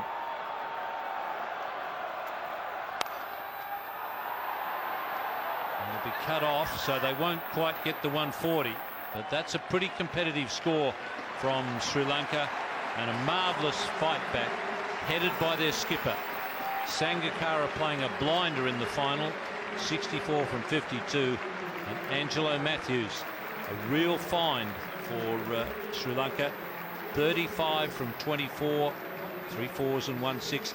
Partnership, 68 from 43. You never know, that might be the one that wins them the cup. Well, it gives them something to bowl at, and Sangakkara will feel job well done. Not out of the woods yet, just with 138 for 6. You'd feel that it's at least a 160, but with their attack, he's given them something to bowl at. Memorable at the end of the innings. And Sangakkara with a captain's knock, 64 from 52. And Matthews has just enjoyed himself, 35 from 24. 14 fours and 2 sixes in 138 for 6. So there we are. Horrible start for Sri Lanka, but Sangakkara 64 and Matthews 35 really finished off nicely. 138 from 6 for 6. Competitive score in 20 overs. Pakistan bowling figures. Young Mohamed Amir, 4 overs, 1 for 30. Abdul Razak hasn't finished. 3 overs, 3 for 20. Shahid Afridi turned the screw again, 1 for 20. Ajmal with no wickets, but only went for 28. 1 over only from Shoaib Malik, and main man Umar Gul finished things off with 4 overs, 1 for 29. Bright sunshine greets the opening batsmen here at Lord's as we enter the second half of this ICC 2020-2009 final. What a game, what a prospect we have in store. Sri Lanka recovering from 70-odd for 6 to post a competitive total 138, so Pakistan need 139 to win. Sri Lanka thankful to their captain Sangakkara for a half-century that at least gave them something to work with. And they don't need a second invitation with their 4 ends, not just 3, 4. Malinga, Mendes, Murley and Matthews. Last time these two teams met here at Lord's in this competition, Sri Lanka defended 150. Something less than that now. Cameron Akmal has had a very good tournament here as keeper and opening batsman. An impactful tournament, so to speak. Shazib Hassan, aged 19, has had a couple of, I suppose, quick starts. Can the occasion get to 1 or 2? Angelo Matthews played his hand in that partnership with Sangakkara that gave Sri Lanka that competitive total. First ball. 3 wickets in that first over against the West Indies that broke their back. Matthews, David Lloyd will be thinking there might just be a little bit in this surface to wobble the ball about. I think it's going to be a fabulous game. It's set up brilliantly by that partnership. And Sangakkara played out of his boots alongside Angelo Matthews. Matthews now with the ball, and he's got a slip in position. .68 in 43, that partnership that David Lloyd is talking about. I wonder if he can do this again. This is what he did against the West Indies. 3 wickets in an over. All played on as well. It was unbelievable. Thank you, Bumble. We've had enough of that now. Thank you. Let's move on. Just touched a nerve there. Moving on quickly. Oh, beautiful timing out of the coaching manual there for Cameron Akmal. Right in the slot. Don't think there was much swing. And pierced the offside field. Well, just watch him thread this through. You can look at this offside field and think it's closed off. Get that mental picture. Know where the fielders aren't. Great shot.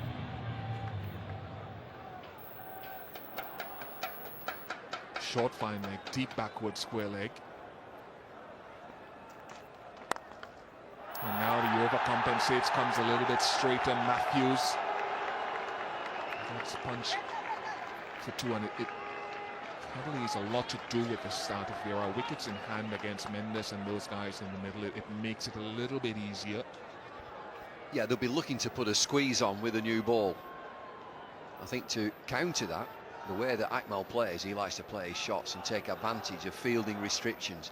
Slippers come out, immediately slippers come out and reinforce that offside. 1, 2, 3, 4, 5 fielders on the offside now. Yeah, probably because there hasn't been any swing or seen to be seen yet.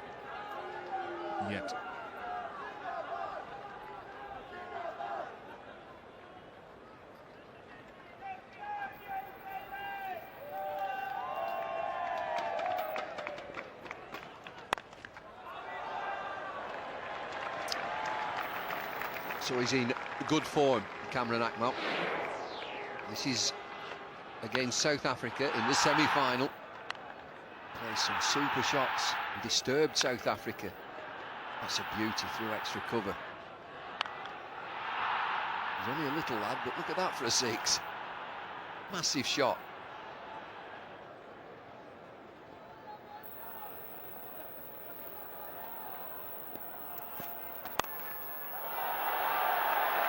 Square leg's after it. Square leg is coming across, and a good stop Everything needs to be pin perfect in the field here for Sri Lanka to defend this total 8 without loss.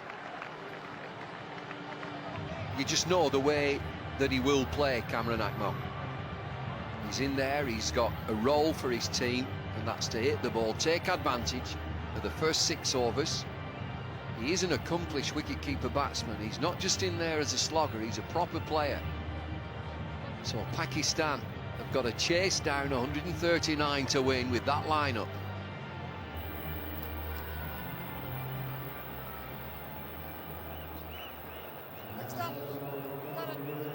Most teams will try to stay ahead of the asking rate within those first 6 because of the restrictions. The asking rate at the start was 6.90. So not an impossible task, but with Sri Lanka's bowling, which includes Udana, it's a task that could be a tricky one if you're not careful. Lots of slow balls from Udana in the middle of the innings.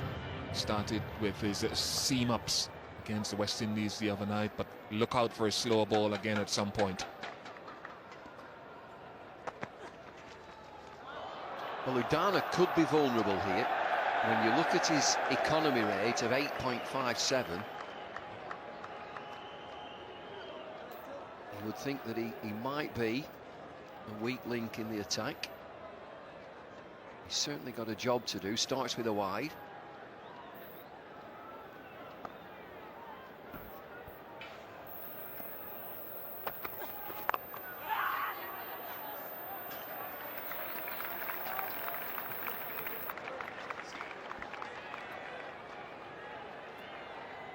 What have we got here embodied in Shazib? What has this tournament been like? It's not been a sparkling tournament. 1 or 2 aggressive starts, but nothing big. Just 58 runs. And that's reflected with the field. The slip in again. Respect for Cameron Akmal, and they're looking to get Shazib out.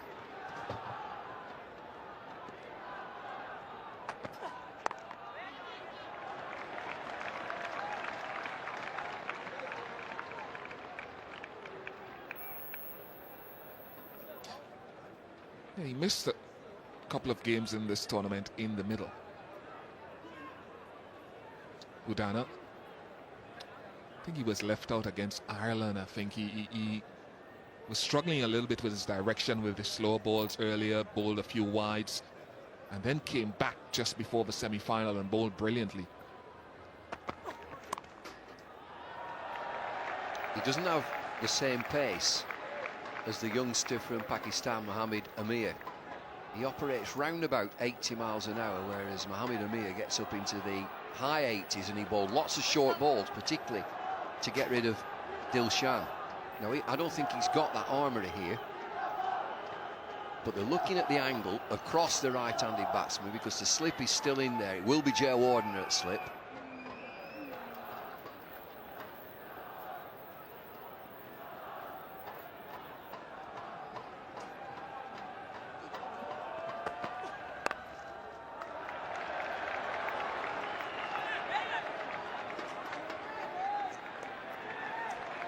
Never forget, last October, I think it was, these 2 teams met in a triangular T20 final in King City, Canada.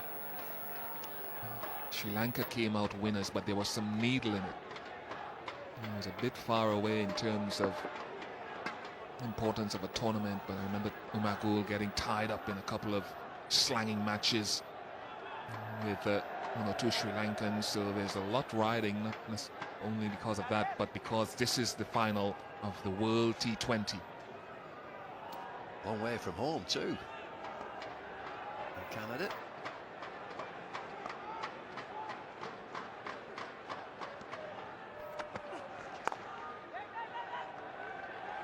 Yeah, there's no third man there, but he took the pace off it. The angle with the normal seam up, you'd think it's risky if it goes across him and gets the edge and gets down to third man, but he took the pace off it, so there was no pace to work with. I'm just looking where the 2 outfielders are. They're at deep mid-wicket and deep backward square leg. Down on the Taban side, down the hill. 1, 2, 3, 4, 5, 6 inside the circle on the offside.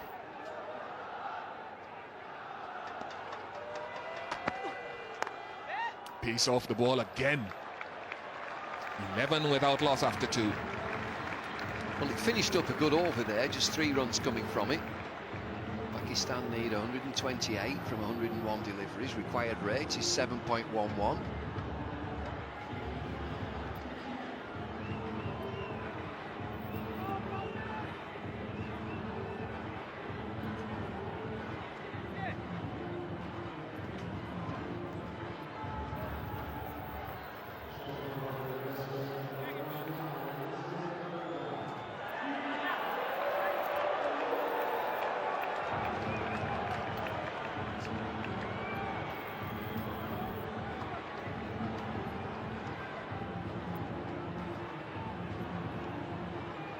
One over for Matthews. He's out of the attack, and Lasset Malinga, joint leading wicket taker before this match in the tournament. Umar Gul has gone to front with that 13 wickets now.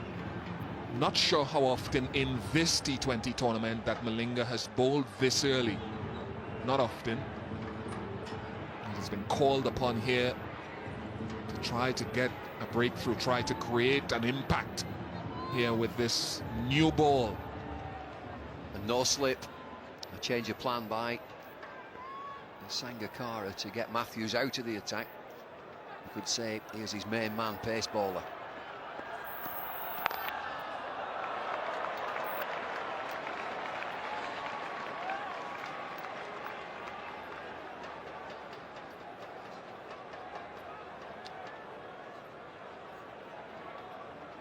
Hit the bat hard with that first delivery. I'm not sure what pace it was. We often talk of his Yorker and his slow delivery, but the genuine pace that he can get, and his short ball is so sharp you cannot peep onto the front foot to try to cover your bases. You'll smell it.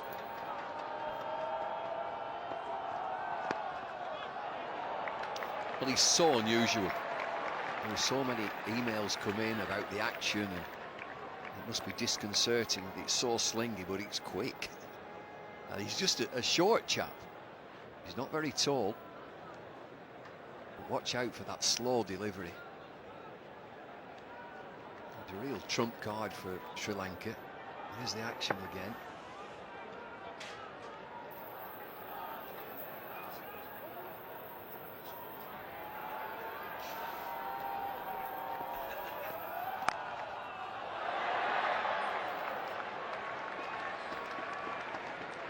Excellent start to the over. 3 dot balls.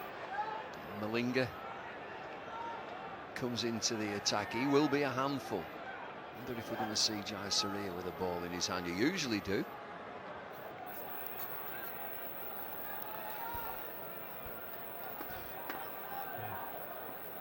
Set up beautifully this game. And Sri Lanka won the toss, looked to bat first because of their strength of their bowling.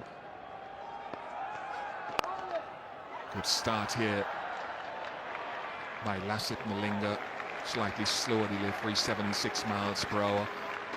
Sangakkara won that toss, and he used that specially minted coin for the toss, and it's available on the website for auction, so you can log on to that website you're seeing at the bottom of your screen there and bid for it. Should make a handy token. All the proceeds, remember, from the auction will go to charity. That's a short delivery. That is why it's not easy to peep onto the front foot against this guy. Well, he's cranked it up now, 90 miles an hour. But check how straight this is. This is not a wasted delivery. Bangs it in. Look at it climb. Look to take the forearm.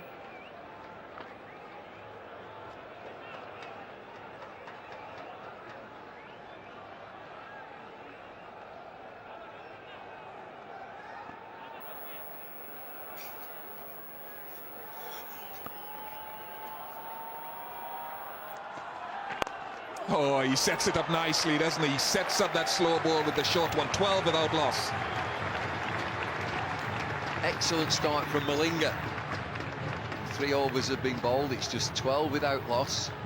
They'll probe away and look for the wicket, but keep it quiet also. That's the bouncer. Look at the climb. you get all sorts from Malinga. Just look at this slowy full toss, very straight, always straight.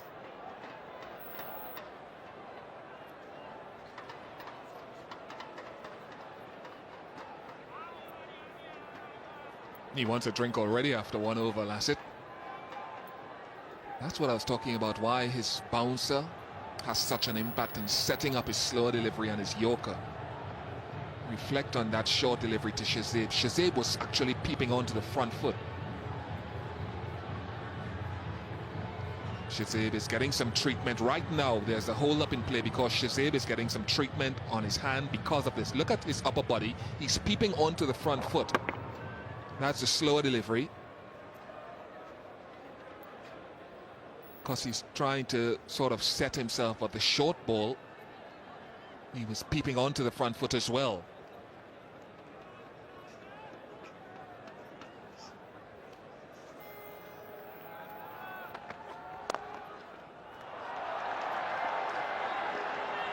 Should be 2 here.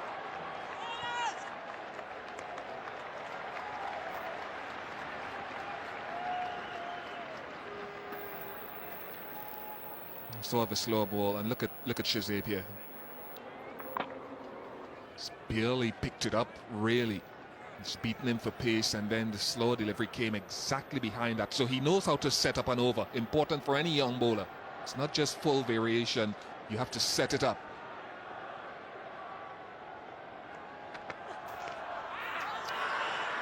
It's a huge appeal, but I think he's outside the line. And the important thing for Cameron Akmal and for Pakistan is that there are no wickets down. Yes, Sri Lanka are just holding things together, and the required rate is moving up a touch. But no wickets down. Pakistan chasing 139, just take the heat out of the game.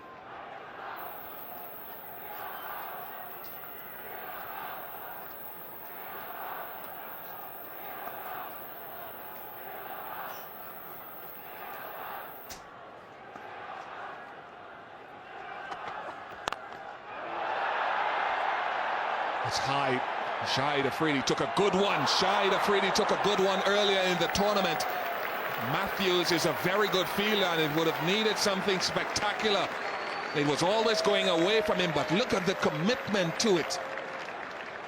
Well, he's very close to this. I didn't give him a price as soon as it went in the air. Matthews charges back. Eye on the ball, it's high, dives, misses it. He's nearly there. We've seen him in this competition, so acrobatic.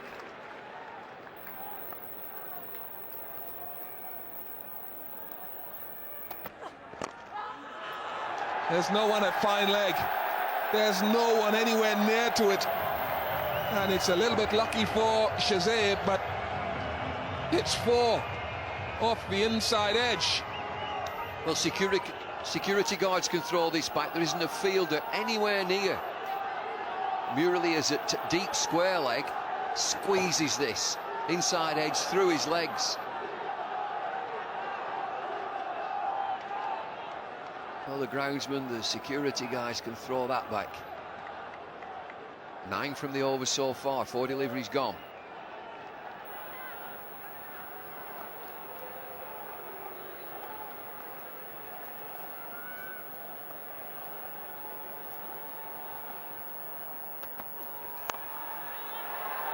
Again, pace taken off the ball. It wasn't intended to go that square.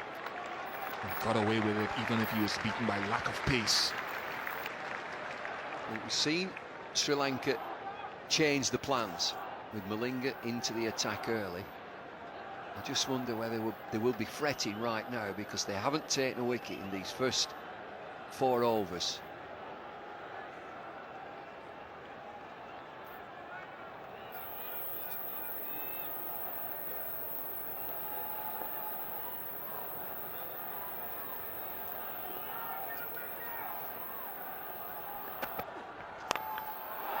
Nice lofted shot from Cameron Akmal. Is it a pitching wedge? No. He does have enough on it to get for 4. 26 without loss after 4. Akmal again. If he gets a slow delivery and it's anywhere near him, he's got to bash it down the ground. He's moved on to 17 from 14 deliveries. Mid on and mid off inside the circle. Gets good height on it. Desperate chase for the fielders. But it's another boundary.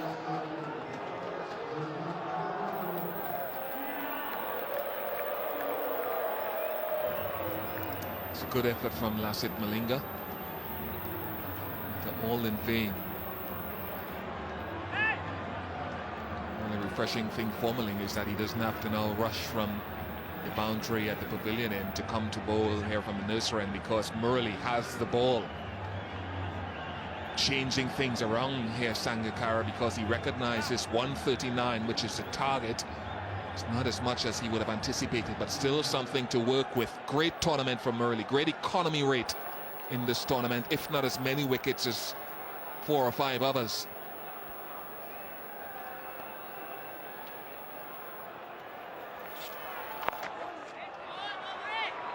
On inside the fielding restrictions, 4 overs have been bowled. He will bowl around the wicket. He's smiling now, but this will get serious. Once the stars are in, look at them.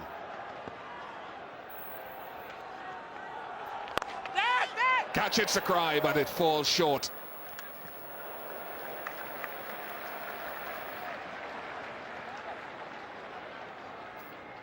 Expect a big spell here from Murali. Sangakkara's got him into the attack in the 5th over.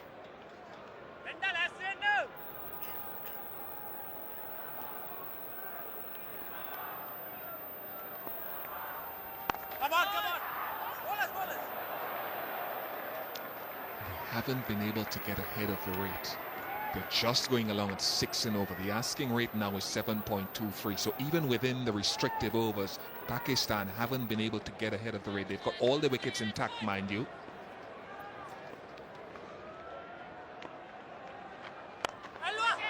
Goes for it.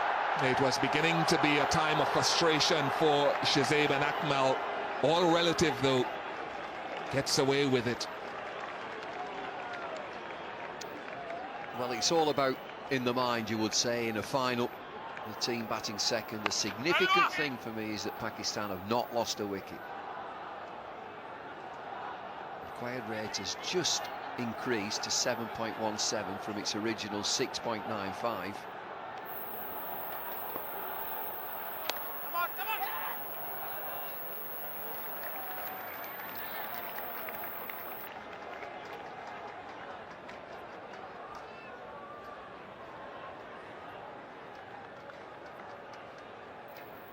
Here he is, Ajanta. He'll be warming his fingers, he'll be flexing that right hand. They're going for a quick one. Just 4 off the over, 30 without loss. So just going along at 6 and over. Required rate is comfortable for Pakistan, just 7.27. But no wickets down, so Sri Lanka have got to make some running here. They've changed the ball often. We've seen all the main bowlers except Mendes, and he looks like he's enjoying himself.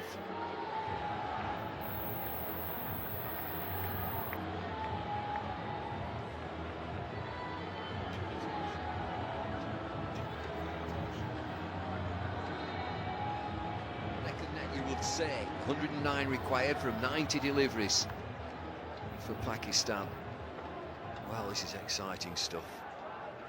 The ground looks a picture. Bowling keeps being changed, looking for a wicket. Sri Lanka, we're going to have a change in the commentary box. Harsha Bhogle and Nasser Hussain. Thanks, Bumble. Neck and neck, nothing between the sides at this stage. Sri Lanka were 31 for 3, so run-wise, it's pretty close. Just losing those early wickets. Spin at both ends. Only at the nursery end, Mendes at the pavilion end.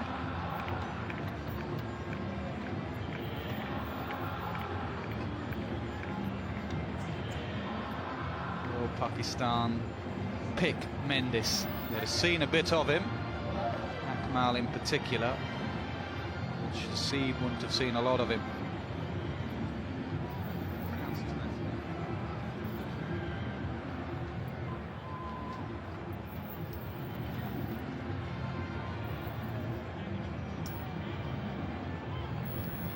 Mendis has predominantly bowled leg spinners, carom ball out the front of the index finger, the odd googly, and the odd off spinner.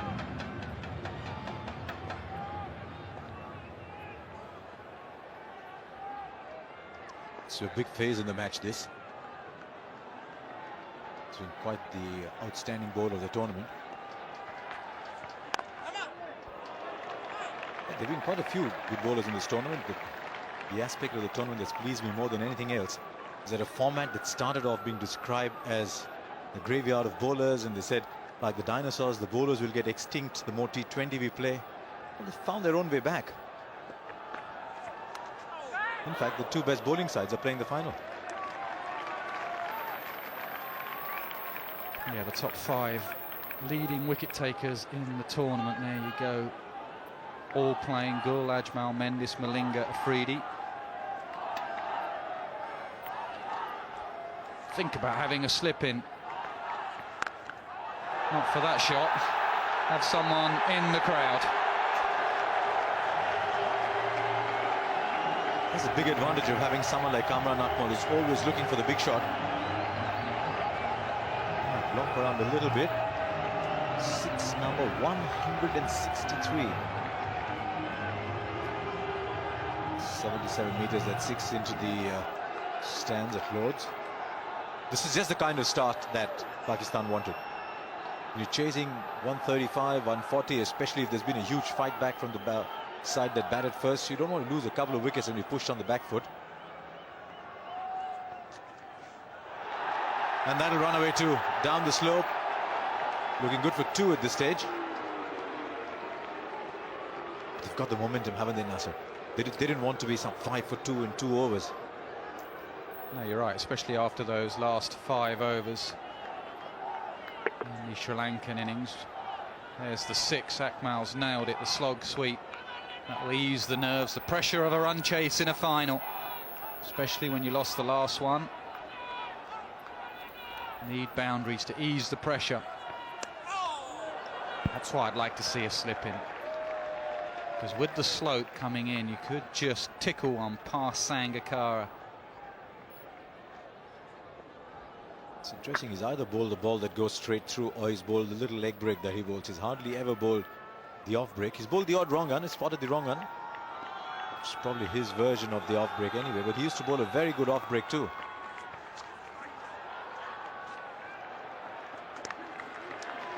And a bad over, that 9 came from it. 39 for no loss after 6. So that's the end of the power play. First time in the tournament Pakistan have not lost a wicket in the first power play. Shows their improvement throughout the tournament. Akmal has been the main man, 29 of 24.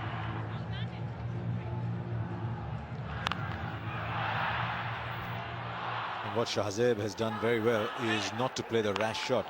It came as no surprise that he got a couple of bouncers early on first. But Akmal is now in his groove.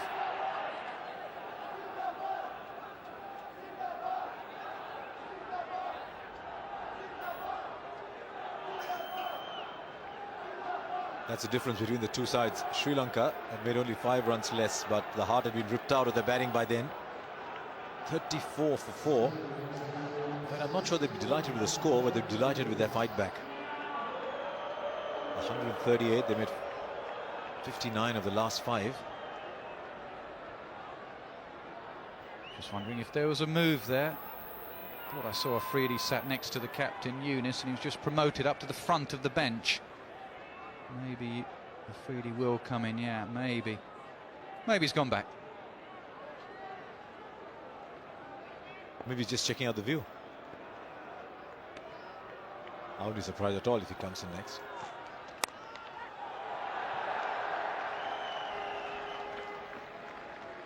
Angelo Matthews with his second over. He's an interesting player, this Matthews, because he's always in the thick of it all. He's either taking a great catch or he's provoking a debate on the rules of the game, or he's taking 3 wickets in his first over, or as he did today, slogging well in the end. Yeah, I said to Sangakkara at the toss, he's a good thinking cricketer. He's so aware. We could see that with his catch at Trent Bridge, or not the catch, the boundary he stopped. He has such awareness of the game around him. Some players just play the game and have no idea what's going on around him. But this lad seems to be aware, always trying to get involved in the game. A coach will say, if you're not doing something, get yourself involved, and Matthews does that.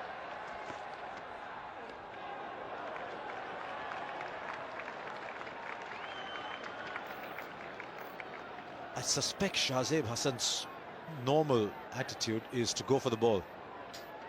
But he's been out mishitting a few times in the last couple of games, so maybe he's just been told, listen, it's a small target, we can't afford to lose wickets early. But 9 from 13. Field is inside the circle, there is no fine leg, as you can see there. Even square leg is in front of square.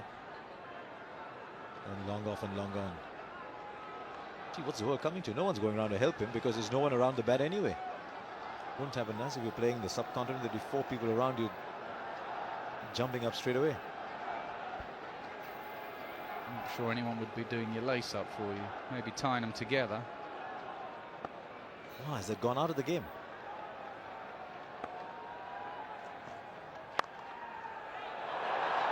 Well, he won't mind that shot.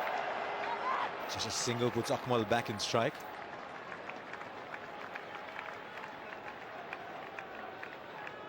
Matthews has to be careful with the slope. Often bowling at the nursery end. Drag the ball wide or it goes down the slope.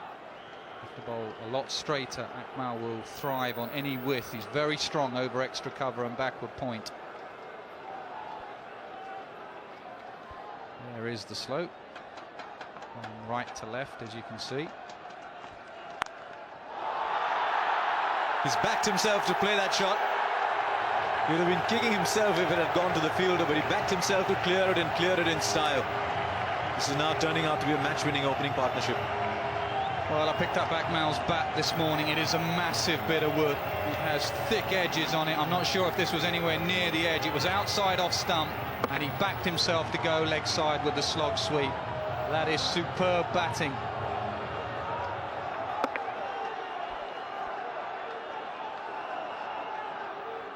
.36 from 26 balls now.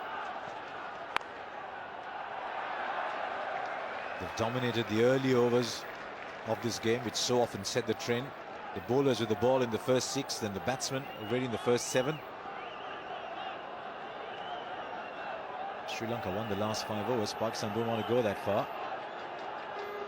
7 sixes, already 2 today.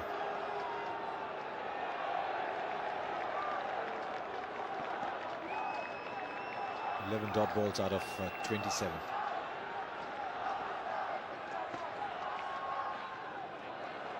.48 for no loss from 7.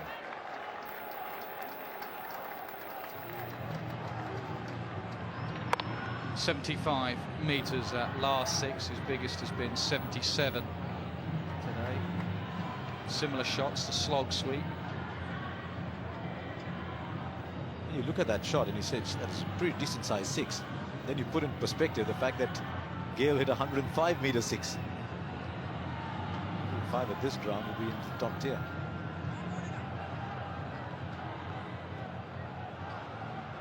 .105 meters. Peterson hit a big one too. 104. It's a long 6 is 100 meters. If you ever tried running 100 meters, you know how long it is.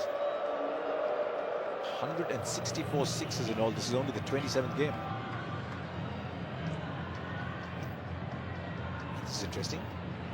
You'd have thought that with 13 overs left, you need wickets in hand. You might want to sneak another one in from Mendes or Murali. Even one from Malinga, maybe. Obviously, he's backing Jayasuriya here. Maybe because he's a slightly harder bowler to slog sweep, which is the shot Akmal's been playing. Well, he's got the wicket. So obviously Sangakkara's plan working. And Jayasuriya is delighted. And why wouldn't he be? They needed a wicket. And they've got the danger man, Kamran Akmal, for 37 from 28 balls. But he's provided Pakistan what they wanted, which was a very decent start. So 48 for 1, Akmal gone for 37.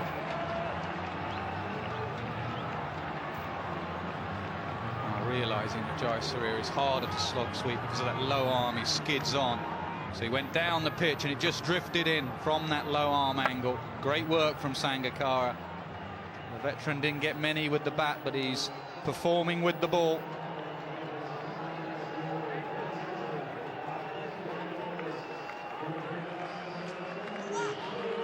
Point rate is still only 6.7, so it tells you what a fine job Kamran Akmal did. And Shahid Afridi comes out.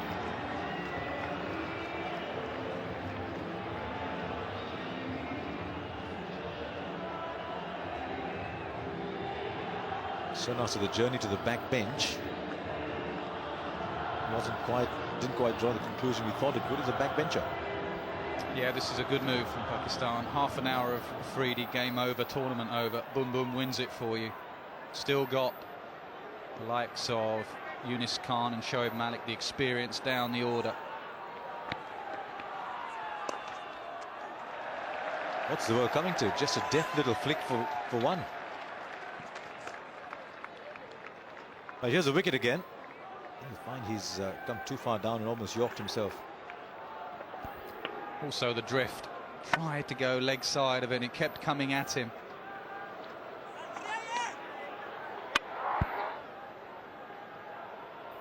Right, what does young Shahzeb do? He's watched the action most of the while. He's had 15 balls to Akmal's 28. He's only made 10.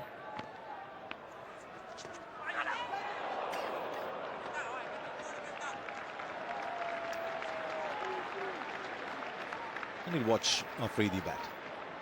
It's not a bad role to do, is it? Stand at the non-striker's end. Afridi's got to give himself some time. Whoever you are, you never know with this lad, Boom Boom, but whoever you are, just a couple of deliveries, give yourself a chance.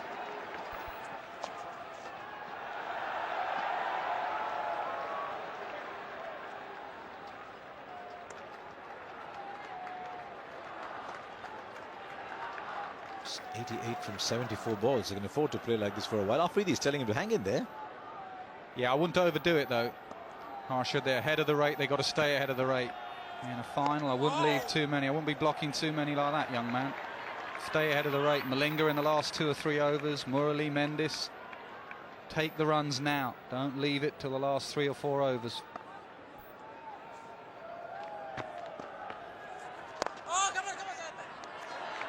Three of the over, 51 for 1. So why is Afridi being moved up to number 3? This is him in the semi-final. Started the tournament slowly with the bat. Really performed when it mattered. He is a big match player. He enjoys the pressure, thrives on it.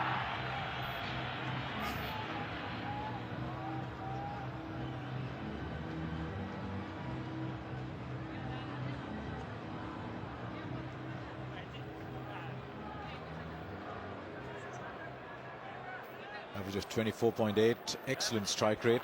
Clearly, Afridi asking Shahzeb to hang in there.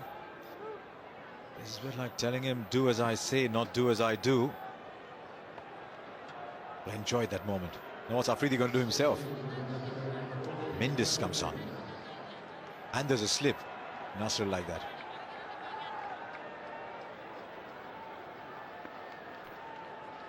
Just wonder if it's there for the right batsman.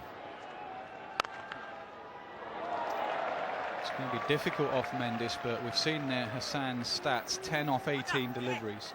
I know what you're saying, Harsha, and I know what Afridi's saying, just take the runs, but this is Sri Lanka. You cannot afford to be trying to slog Mendis at the end. So this lad can't just go into block mode. He's got to play some shots himself. Whether he does block or no, it's quite interesting in seeing Afridi asking somebody to block. Oh, beautiful ball. Again, the one that left the right-hander. I think he's all right. Never know. Watch for the back foot.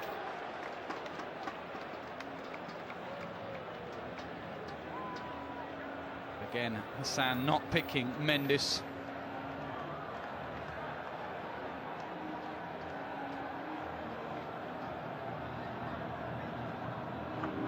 Dragged that foot. Did he lift it?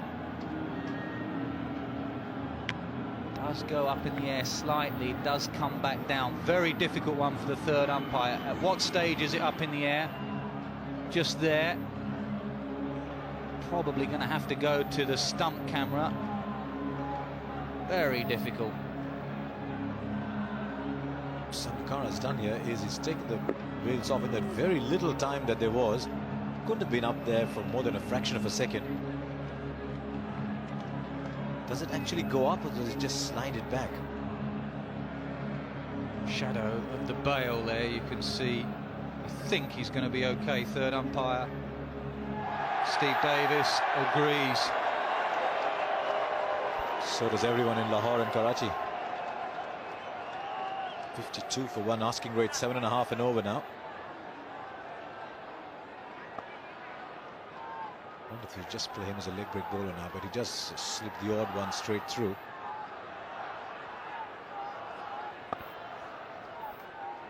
Three inside the circle on the offside, on the onside only shot fine leg.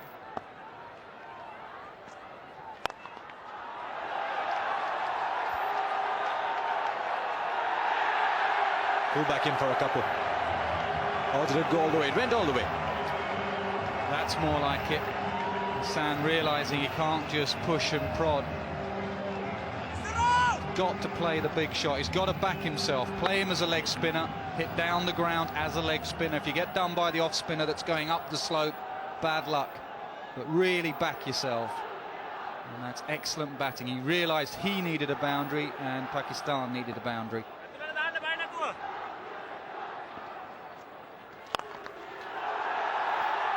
Well, he's gone for it again and beats the man at cover. Deep. Didn't have a huge amount to cover. He hit it hard. I wonder if that just unlocked him. Very, very good. Back-to-back boundaries just when he needed them. Maybe now take the single on offer. You've released the pressure, gone with the spin, played him as a leg spinner. That's superb batting. 19-year-old. So no wonder he was under pressure early, but that will help. If you look back at this match, it's played a role, picked up 2 catches, the first 2 in the innings.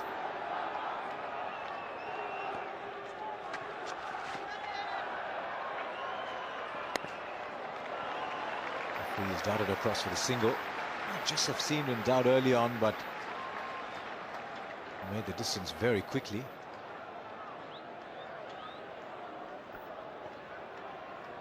Lots of batting to come here for Pakistan. They've got 3 fairly orthodox batsmen to follow in Malik, Afridi and Misbah.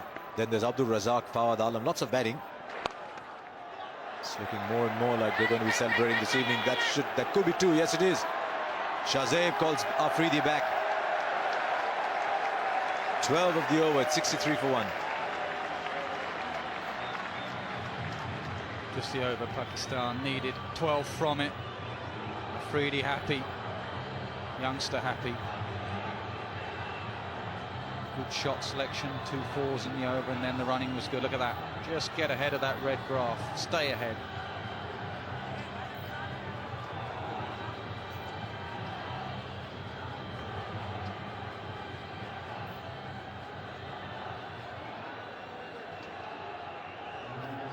Pakistan have played this very well here. Sometimes with Pakistan you wonder if they're playing against 2 opponents, playing against themselves and the opposition, but today they've been very calm. They've approached it beautifully. Haven't tried to win it in 10 overs. They realize that 20 overs is a lot of time when you're chasing 139. Now Murali 1 over for 4 before this.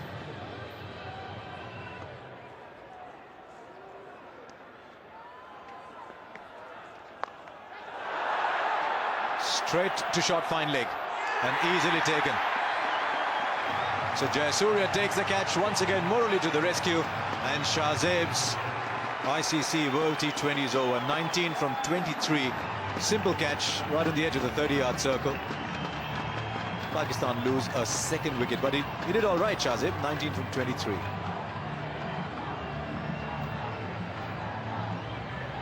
Asset for Sangakkara to have so many wicket takers. Mendes couldn't quite do it, so he goes to Murali, who's a completely different type of bowler. He gets bounced with his doosra. Bounce undid Hassan there, the top edge. Jayasuriya not dropping those.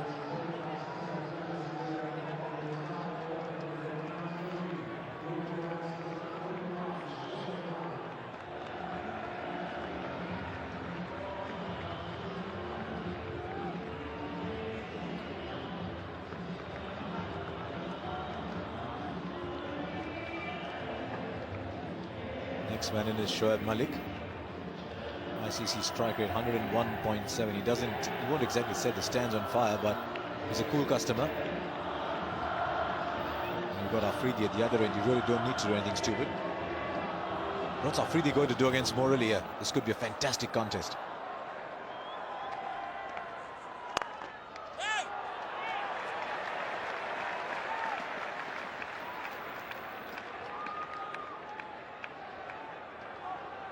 An earlier game at Lords, Afridi came in and first ball had a slog at Murley and slogged it straight up in the air.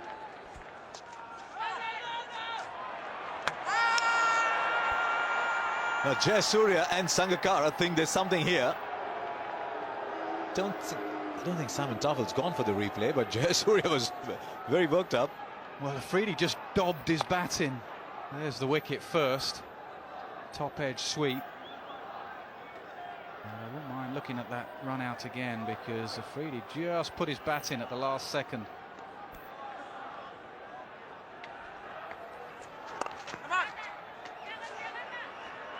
This time Jayasuriya had about 2 or 3 yards to run, so the single was on. It was played more slowly.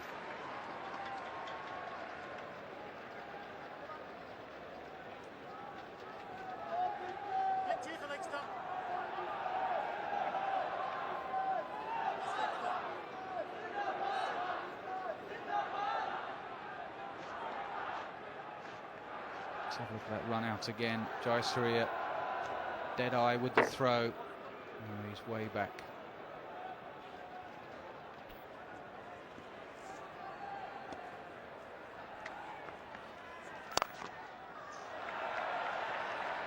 Good batting this by Malik. Get of the mark. Nice little flick with the spin. He's a good player of spin bowling. Like they all are. Yunus Khan's a good player, so is Misbah.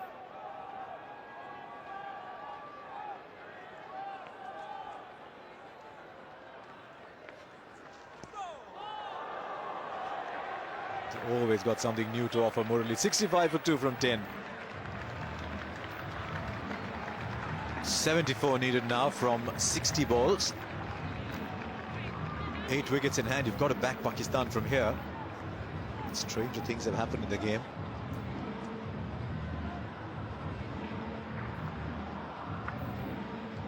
Needed to go Pakistan at 6.9 and over. 6.95. They're now going at 6.5, so they're just marginally under.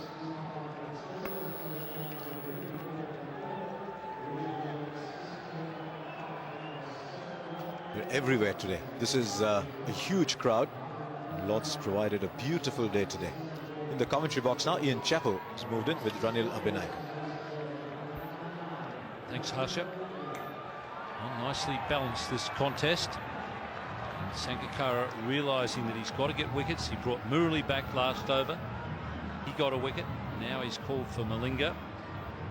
He's kept rotating the bowlers. There's only been one spell of 2 overs. Dana, and that was right at the start of the innings.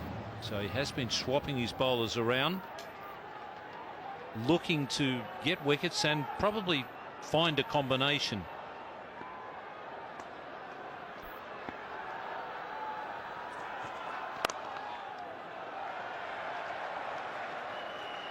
Just be a single.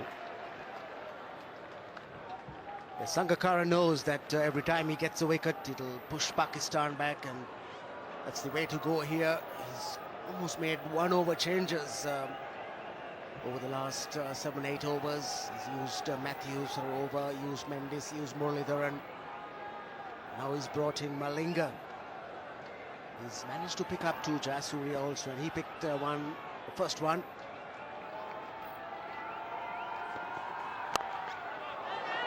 I think he's desperate to get rid of Afridi.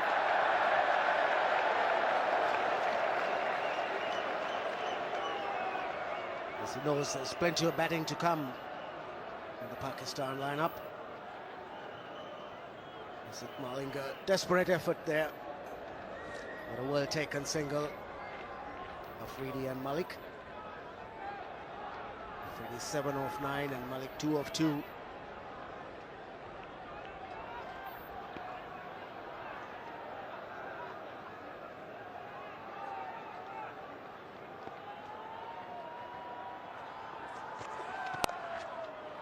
That's a lovely shot.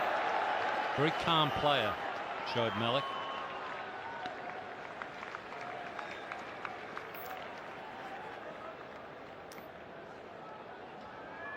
Malik coming at number 4. There they are, Yunus Khan, Misbah and Razak.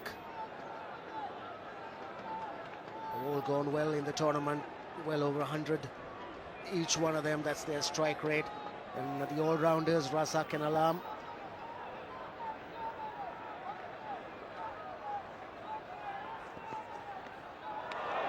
That's well bowled. Good bouncer. And seeing those batters to come, Chappelle Misbah, top batsman at the last World Cup, not much to do in this 2020 World Cup. Well, they've got the skipper probably coming next. I'd be sending Yunus Khan in next, and he's also a very calm player. Nice to have the captain out there to just organise things and keep everyone calm. And then you've got Misbah, who's a very good finisher. Oh, that's beautiful bowling. Really good bowling. Yes, 2 good deliveries from Lasith Malinga. Every dot ball matters. 71 now, 55 deliveries. That followed him, came back on him. Had to keep going back and away to keep out of being hit. Nod of the head acknowledging it was a good one. Shahid Afridi being tested with the short delivery from Malinga.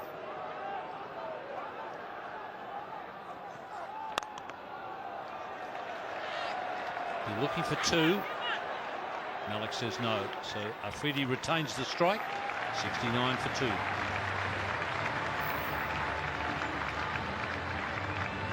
Good over from Lasith Malinga. Just the 4 runs coming from it. He's got a good economy rate, Malinga, just 2.50 in the 2 overs he's bowled. Sri Lanka 138 for 6 in their 20 overs, having been 76 for 6. 69 for 2 off the 11 for Pakistan.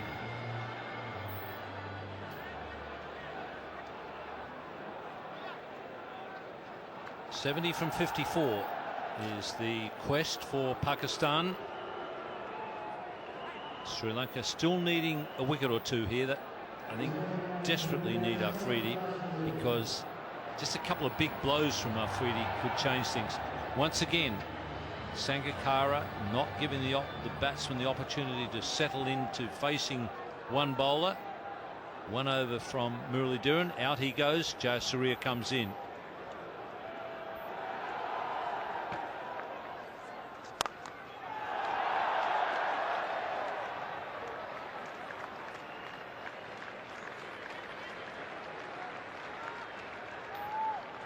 They wouldn't mind the singles. It's the big ones from Afridi that they've got to make sure they don't allow him to play. That's what gives him confidence. Also keeps the momentum going for him.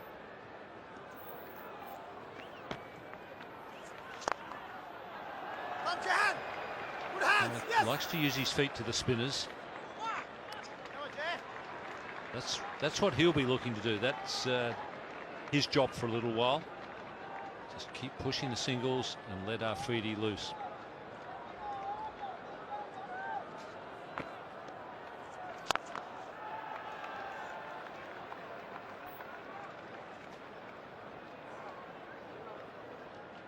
This is Jayasuriya's ploy, just to fire it in on leg stump to the right-hander. Something that he used to do very well in the past. The batsman rushed, trying to york him even. It again on around leg stump, just giving that single down to long on.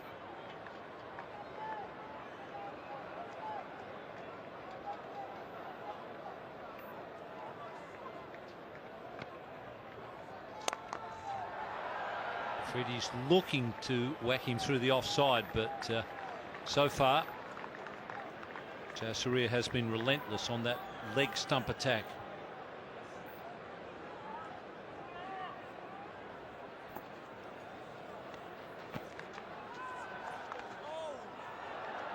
6 singles off that over. It's 75 for 2. All 6 singles in that over coming on the leg side. Long on, mid-wicket, to deep square leg, and Akmal paid the penalty coming down the track. Again a drifting delivery, first one from Jayasuriya. That's what he wants the batsman to do with those angle deliveries. Try and hit it on, hit the leg stump, beat the batsman down leg side.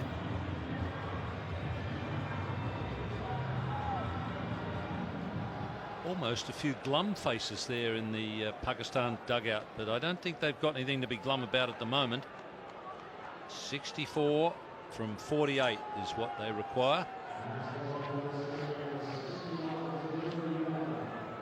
So nothing to the boundary in the last 3 overs. Once again, Sangakkara changing the bowling. Looks like it's going to be Udana, who bowled the only 2-over spell in the innings so far. That was his first 2 overs, so that would have been overs 2 and 4. Since then, it's just been 1 over at a time, boys. Don't wear them out. Could be a crucial one. Will Afridi and Malik be able to cut loose? As we saw last 3 overs, not Sri Lankans not conceding a boundary.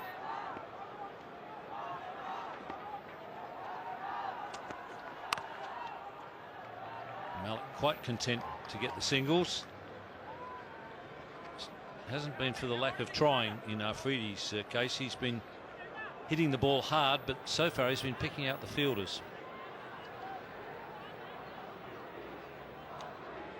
Sangakkara taking his time with the field, making sure all the fielders are in the right positions. Now he's got a deep mid-wicket on the leg side. He's got a deep backward square leg also, and one down at long on, so plenty of protection on the leg side.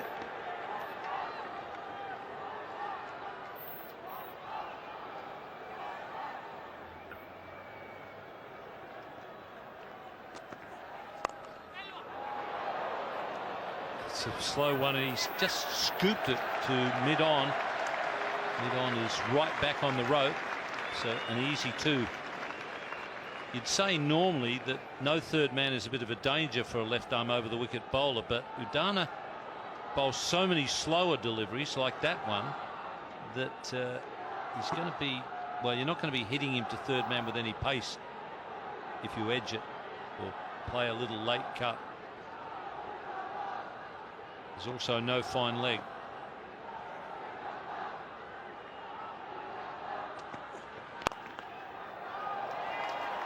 Should only get the single this time. No, Malik, very good running.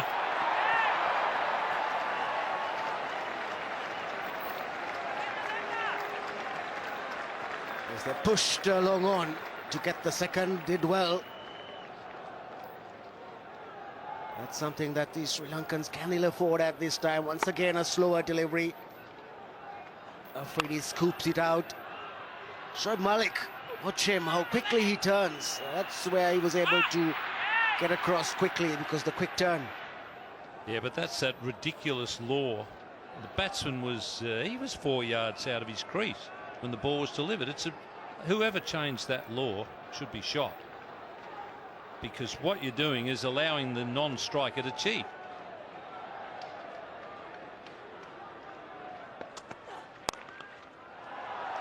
This time he's picked out the fielder, and they're just happy with the single.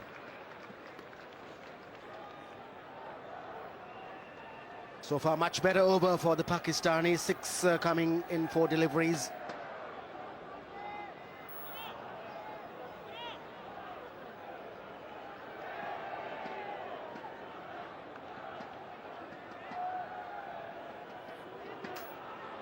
So change in the field now. Third man goes back, and Muralidharan comes in from mid-wicket, out on the boundary to inside the circle.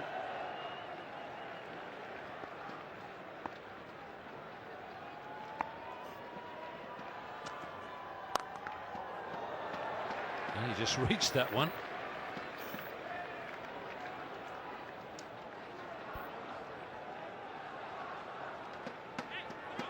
Number of slower deliveries from Udana in the over. That's his mode of operation. One delivery left in this one so far. 7 runs coming off it. And Pakistan's target now 57 from 43. 8 wicket standing, so the game drifting in their favour at this stage. So wickets that the Sri Lankans need right now. Picked 2 fairly quickly through Jayasuriya and Muralidharan.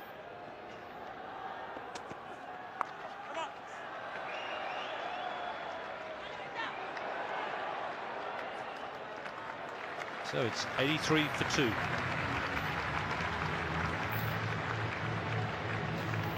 Eight runs came off that Udana over. Pakistan will be satisfied if they can go at that pace each over. Required rate is 8 runs per over.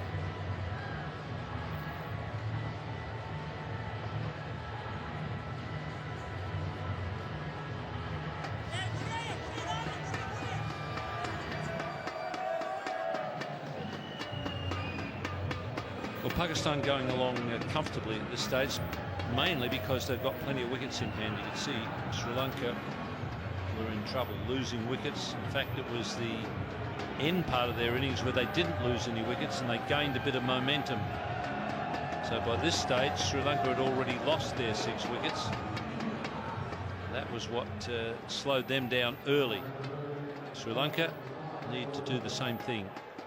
Murali back on now at the pavilion end. Desperately searching for wickets, Sangakkara.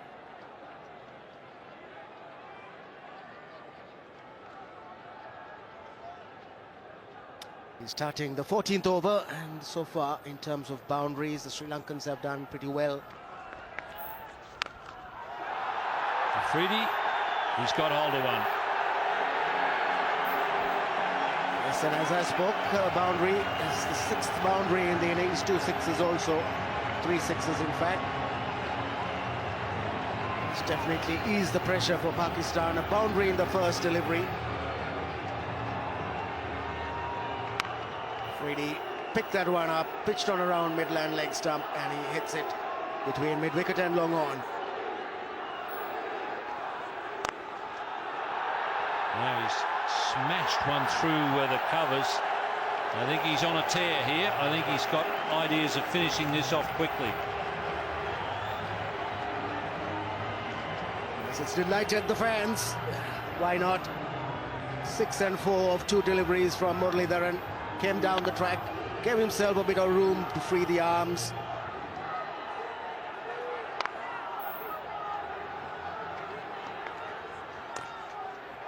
No, he's staying calm. This is the new Afridi with the bat in his hand.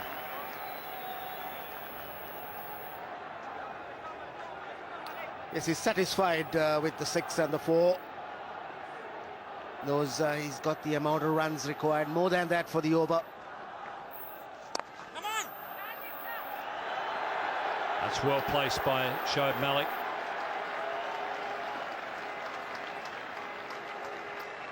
Two taken comfortably.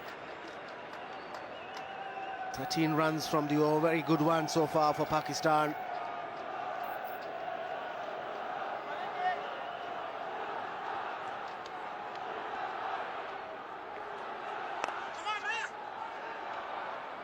So they've narrowed that gap now, 43 from 37. Things well and truly in Pakistan's favour now.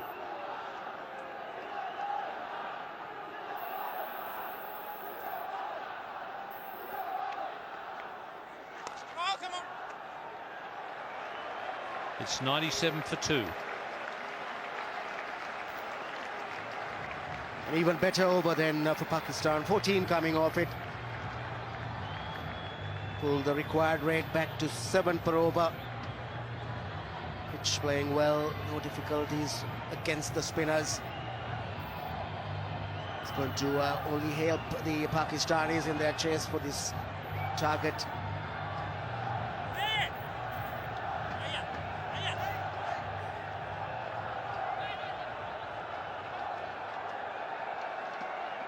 Well, Pakistan need 42 from 36. No one would begrudge them this victory. They were in the final in the first tournament in Johannesburg. Just fell short in that final against India. So they've made their second consecutive final. This time, at the moment, you'd have to say it looks as though they're going to go one better. It's going to be Mendes back into the attack. Last throw of the dice here for Sri Lanka. They need a couple of wickets in this over.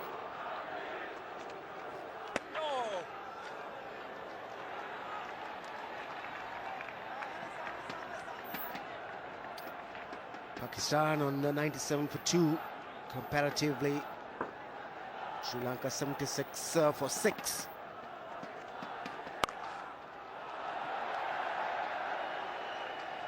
Shoaib Malik has played his part in this partnership. 35 from 31. He's only scored 12, but he's constantly given the strike to Afridi.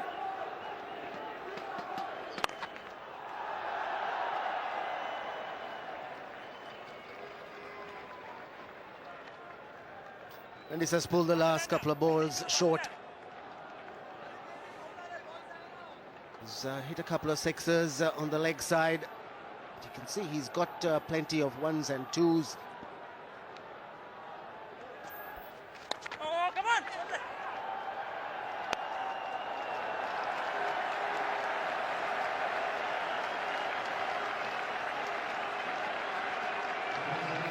So it brings up the 100 for Pakistan in the 15th over. They probably sense that they're getting closer and closer to that target. 32 required from 39.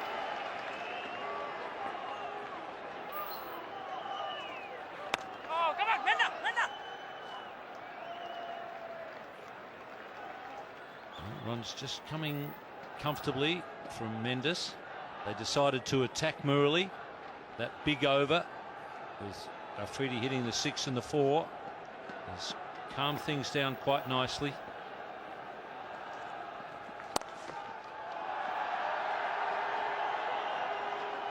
That's well fielded. Can't stop them getting back for the second. It's 103 for 2.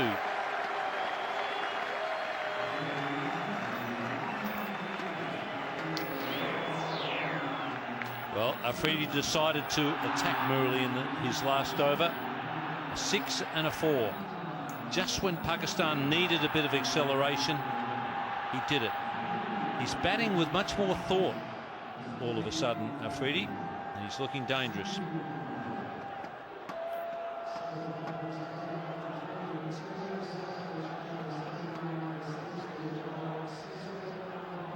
.36 from 30 balls. That's what Pakistan require. Appropriately, we've got Wasim Akram in the commentary box, and with him is David Lloyd.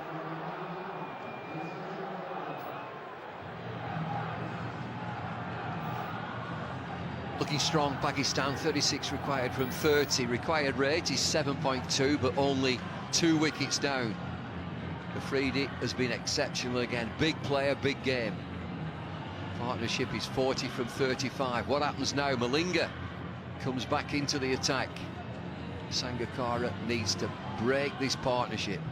Just get a new player in. This has been a tremendous performance by the Pakistan side. Very clinical. They came out to bowl. They had a plan.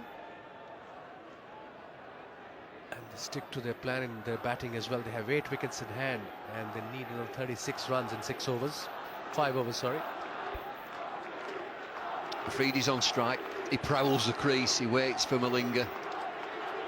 1, 2, 3, 4 fielders inside the circle. It's a defensive field, this, from Sri Lanka. Need to break this partnership. Now then, Malinga, what has he got?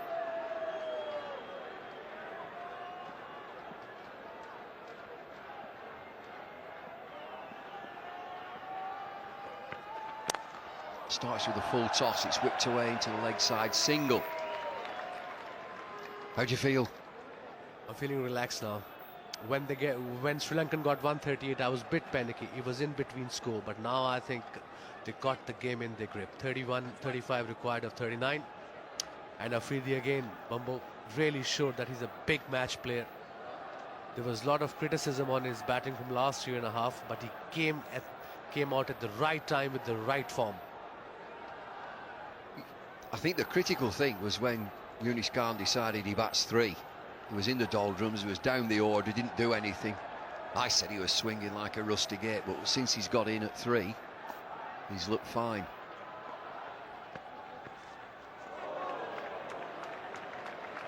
What's it like in the crowd? It's been a great spectacle again all day. Nothing better than Lord's on a beautiful day and a full house. Well, they've gone quiet. They've not been quiet for too long. And you look around all the posh boxes as well.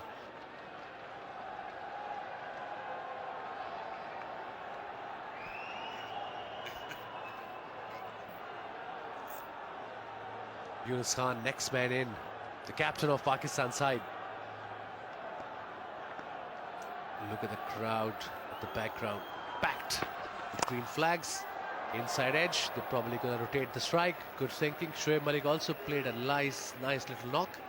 He's on 16 of 17 deliveries, like Bumble just mentioned. He's rotating the strike, giving the strike to Shahid Afridi, who's in form, who's really hitting some good shots. Well, Sri Lanka, what are they going to do? They brought Malinga back, but there's just 4 inside the circle, and at this stage you'll look in their eyes. Do they look like they can win the game? They've got to completely turn this game around to win it. You just feel that they're not going to stop Pakistan from scoring runs, but if they just take 2 wickets, I think that's the mindset. Just take wickets, get a couple of wickets to cause some panic. Although the captain have been changing his bowlers every regular intervals, giving a couple of overs to Mendes, couple of to Malinga, couple to Muralidharan, just to get the breakthrough. But on the other hand, Pakistani batsmen are really playing well. Professionally they're playing, and they've got some, still 34 from 26, plenty of work to do. You can't get relaxed as yet. Yorker, he gets it in. They've been cool so far, Pakistan. But there's nothing better than a big player, a dangerous player. You look at Afridi and you'd always discuss him in a team meeting because he's dangerous. Now, if it produces in front of a crowd of, what, 20, 25,000, he would say that this is my stage. Don't like playing at grounds when there's not many there, but when there's a few on, this is me. I mean, he has really worked hard in last 2 years on his bowling, but I think his concentration and confidence was gone in his batting. But after the semi-final innings, everything came back. And how? Went straight to the fielder and mid-on. It could be close, but a misfield by Matthews at mid-wicket. 16 overs gone, 106 for 2. So 4 overs to go. Pakistan are closing this down. 33 required from 24. Only 3 runs from that over. But Sri Lanka have got to have something in the locker. You've got to be desperate out there, and there's a team meeting going on. The think tank, Murali will be in there, Sangakkara, of course. Now then, who else is in there? Ex-captain Jayawardene, Jayasuriya, Sangakkara, Murali, Mendes, they're all coming into this meeting. It's desperate times, is this? Pakistan lead 33 from 24. Required rate is crept up, it's 8.25. No mistakes now, Pakistan. It's going to be Mendes. Matthews has got a couple left. Udana 1. You feel it's going to be with Murali, has got 1 over to go. Mendes has got 1 over to go. It could be tight. It's 8.25 runs per over. They need a big over here, Sri Lanka, just to push this rate back again. They do need a big over here. They don't want to take that game to the last over when they need about 12 to 14 runs to win. That could be pressure on Pakistan side. They need 8 to 9 runs the last over with 6 wickets in hand would be perfect. Mendes to continue. He's into his 4th over. He's given away 27 runs, 9 and over. Just be a single into the leg side.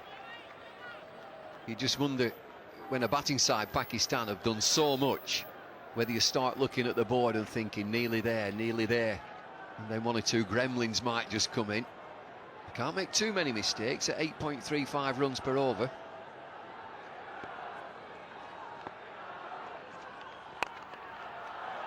Just a single again, down to long off.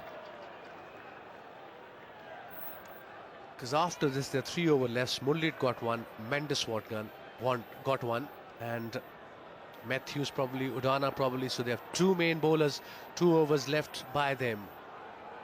18 balls since the last boundary. This is beautifully bowled. Good Yorker. Yeah, just picking up singles. It's just pushing Pakistan back a touch. Yes, they're scoring off each delivery, but in every over now, they definitely need a boundary. Just take the pressure off a touch. Sri Lanka will still be wily out there in the field.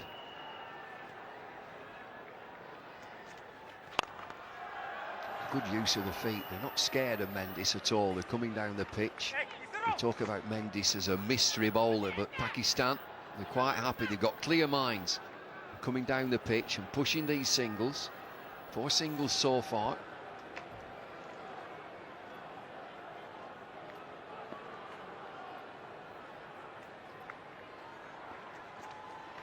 Afridi gives himself room. He bashes it, he thrashes it, but it's only a couple. You can sense that Afridi is saying, right, we're nearly there. Some big shots required. 27 from 19. This was a low full toss. This partnership 49 or 46. Steady one. Afridi mistimed it. There was a fielder there at mid-on. Dilshan cleared it nicely.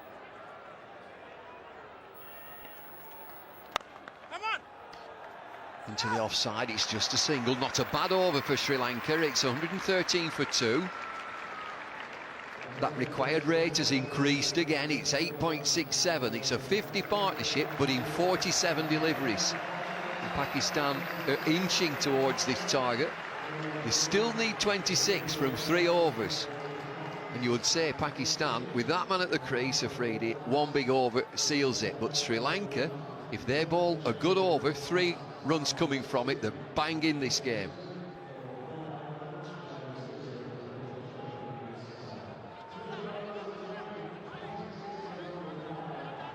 Yunus Khan looking anxious there.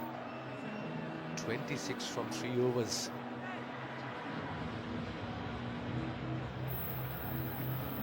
Both teams are still in this. You'd say that Pakistan are favourites, but just beware Sri Lanka.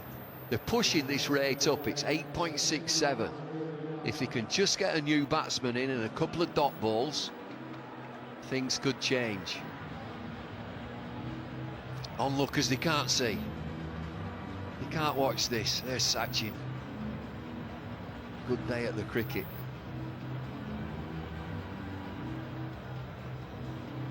Delay as the helmet is removed from the ground. Sangakkara is playing safe. He's going to stand back. Change of bowling. Udana comes back into the attack. This might be the moment for Pakistan. It's a good Yorker to start. They should look for 2 here. Scramble through and get 2. One thing for sure, Shahid Afridi will have a go at this over at Udana. Very talented bowler, but inexperienced. Yeah, that's good for Pakistan.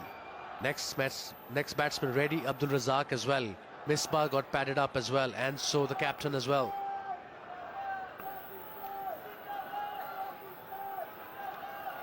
You just feel that Pakistan might be thinking, this is the moment. Udana into the attack. This is his last over. Swung away into the leg side. He doesn't connect. It's still a single. 23 from 16. Boundaries have just dried up. 6 4s and 3 6s in 116 for 2. With Udana's pace, there's a good field set by Sangakkara. Third man is up because Udana is not very quick. Mid-on is back, mid-wicket is back, square leg is back, fine leg is up. That's probably a wide. He's looking at it, and gives a wide. Agony. Slow delivery, 63 miles an hour, but he gets it wrong and so wide of off stump. 22 required now from 16 deliveries.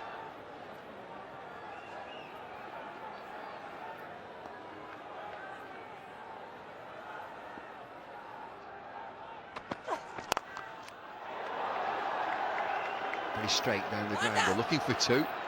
Hesitancy and decide just on a single. He could have got through for two. It was a real wayward throw. It's mistimed. It's the change of pace Udana is good at. 21 from 15 required. It's gone up a bit, 8.40. This was a quicker one. Watch out, Afridi on strike here. He prowls at the crease. He has a look round.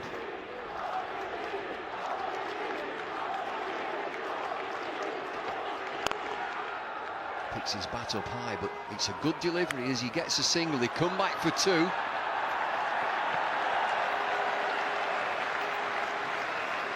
Can't afford these two, Sri Lanka.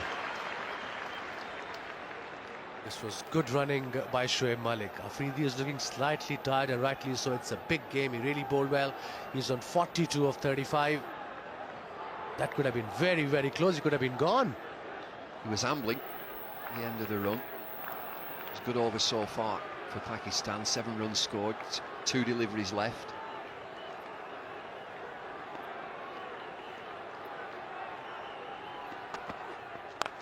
Oh, boom, boom. Boom, boom.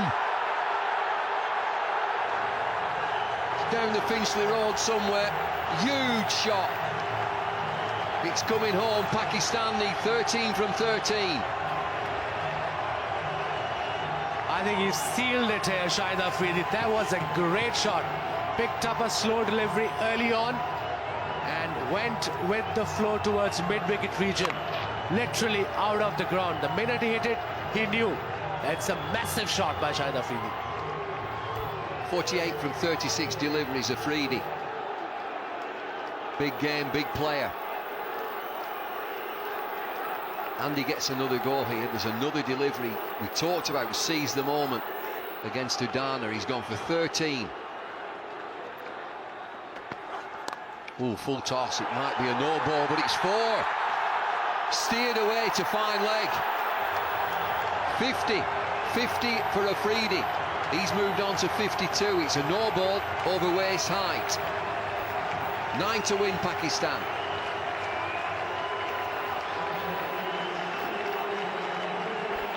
It was a quicker delivery. It was above waist high, so no ball called by the leg umpire Simon Toffel. Shahid Afridi played it brilliantly towards fine leg. There was no fine leg there.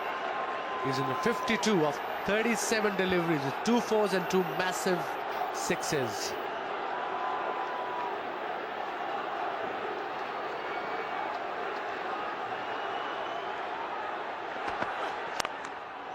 Good Yorker to finish the over. He wants 1. Afridi says that will do. Single. Terrific over for Pakistan. 132 for 2. And 7 to win Pakistan. Was he nearly there? Nearly there. 2 overs to go. 7 required. It'll be a great moment back home in Pakistan. Look at the crowd. They've gone crazy. Pakistan performed so well in this tournament. They peaked at the right time under the leadership of Yunus Khan.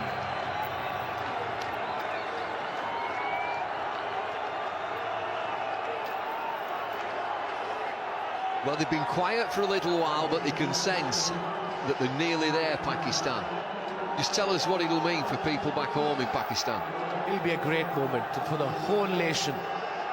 We're going through a lean patch, and I think this will gel us together once again and unite us together. Great performance by the Pakistan side. Malinga to continue. 2 overs to go. Well, it's desperate for Sri Lanka now. Pakistan have stepped on the gas. This partnership 69 from 54 between Afridi and Malik. Captain still sat on the bench. Razak still sat on the bench. It looks comfortable. Just 2 wickets down, but these can be nervy games. Sri Lanka limped along and played pretty well at the end of the innings, 138 for 6. Pakistan were 63 for 2, but what a partnership this has been. So Lasith Malinga, this is his last over.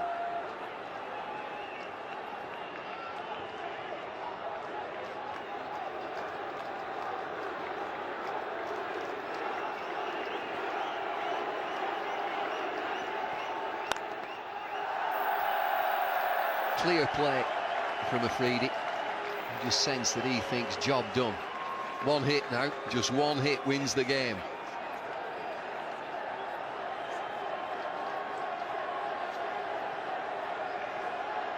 Malinga has bowled pretty well here, and if you're a batsman waiting to come in, this is a nice time to come in. Needs 6 from 11 deliveries. What have you got, Lasith Malinga? Is there a twist?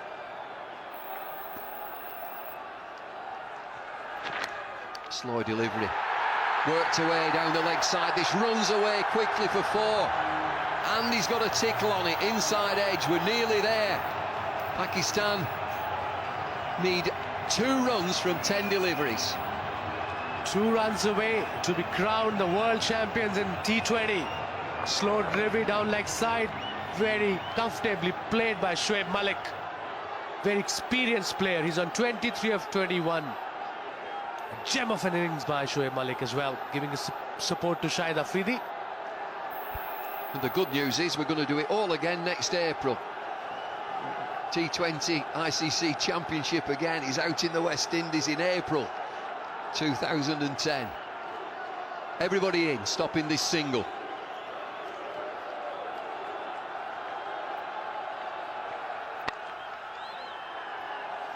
Get through for a single, scores a level. And Pakistan will have some great support here at the ground. I'll look into the outer and see the sea of green. Green flags and green tops and shirts. There'll be some dancing in the streets tonight. There will be dancing in England and in Pakistan especially. Everybody must be glued to their televisions tonight. 1 away from the big one. Afridi fittingly hits the winning run. Shahid Afridi, big man, big game. It's a leg by, who cares? 139 for 2, and Pakistan invade the pitch. Handshakes all round. It's been a wonderful tournament, a fantastic tournament. And it's Pakistan, and yes, you might say fittingly, win this 2020 World Cup. They've overhauled Sri Lanka, and 2 super teams have been in the final. It's Pakistan, Wasim. What a great comeback by Pakistan side. They're all saying thank to their Allah. And of course, this victory, eventually Pakistan team will dedicate to the brave army of Pakistan. And look at the people there. Very cool performance under pressure by Pakistanis. Yunus Khan led from the front, and everybody responded at the right time. It's been an excellent performance, and it's played in a really good spirit. 2 real battling nations, Sri Lanka and Pakistan. And Sri Lanka, a proud nation, got themselves up to 138 for 6 at the end of the innings. Sangakkara played beautifully for them. But Pakistan have been strong in their batting effort. Afridi, you talk about big matches, you need big players, and he has batted at number 3, and he's shown what he's made of. 2 4s, 2 6s for Afridi in 54 from 40 deliveries. A partnership of 76 with Shoaib Malik. Malik scoring 24 from 22, former captain. They'll be absolutely thrilled with the trophy, with the tournament, with the manner in which they've played. And this will be a great tonic for the people of Pakistan. It's been a lovely day here at Lord's. Find yourself a vantage point anywhere, anybody's roof will do. And you can see these scenes in the crowd here at Lord's. And Sangakkara, as ever, will be gracious in defeat. His team have been excellent in this tournament, and both teams have played memorable cricket throughout the tournament. Always got to be a winner, there's always got to be a loser, and at this occasion Sri Lanka have just fallen short but played beautifully throughout the tournament. But it's Pakistan and it's their day. This is the first time I've seen Pakistan winning a big game without any pressure. They started off well, they got early wickets, they chased well, they had a good start, everything went according to the plan. Great job by Pakistan cricket team. Well done, Yunus Khan and his colleagues. Well, great scenes here at Lord's as Pakistan have come through and won. Let's join Sanjay Manjrekar. Pakistan, Kamran Akmal and Shoaib. Kamran, brilliant day for you. The afternoon, the sun is burning and Pakistan winning this game. Bismillahirrahmanirrahim. First of all, thanks for Allah. It's a very big victory. I'm very happy. It's very congratulations for team and Pakistan. It's a lot of dua for Pakistan back home, family, people. I'm so happy, especially congratulations keeper and Shahid Afridi's great knock. Well, your knock at the top was very important. You know, you once again got a fly. You lost a couple of maybe good overs there, but just the form looked very good once again for you. Yeah, I'm trying best. Play positive. You know, it's a 140. This type of wicket is good total. Just I'm play positive. I'm play for national game. That's it. Well, Pakistani fans, Shoaib, would be relieved that you didn't make it a tense game. You know, you played very sensibly. Shahid Afridi, for a change, Shahid also was playing very sensibly. So in the end, an easy win. Yeah, I think it was a final game. It's always a pressure game, and when I was on my way for the batting, and I was keep thinking about that. I have to stay at the wicket till the 20th over, and I did it. And the way Shahid Bhai played, I think it was awesome inning, and credit goes to him. But did you tell him anything at all? Of course. What was it?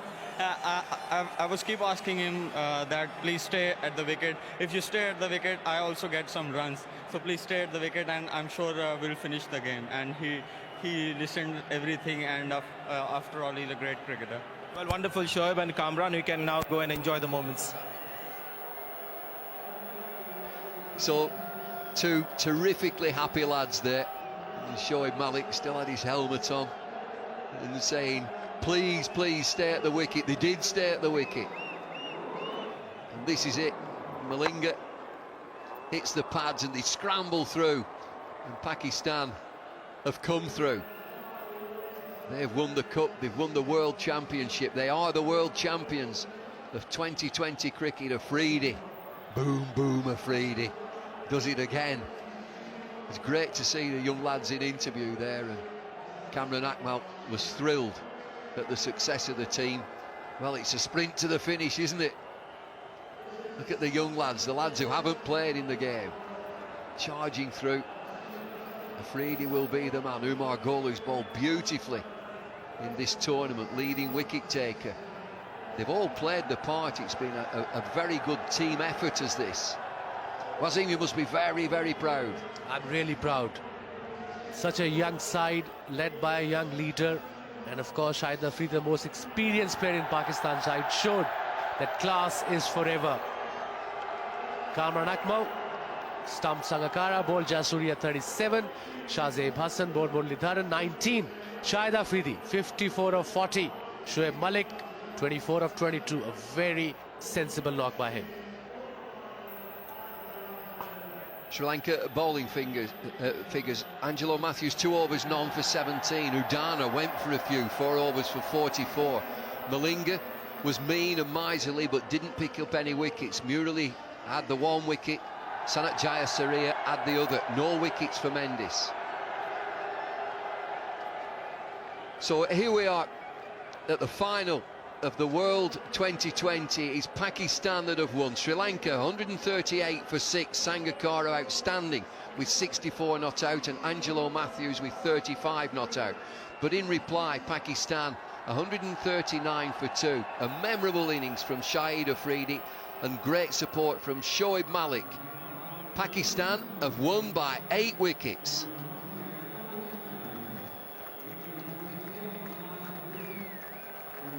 Well, we've had some terrific cricket today, and Pakistan have come through as champions, world champions of T20.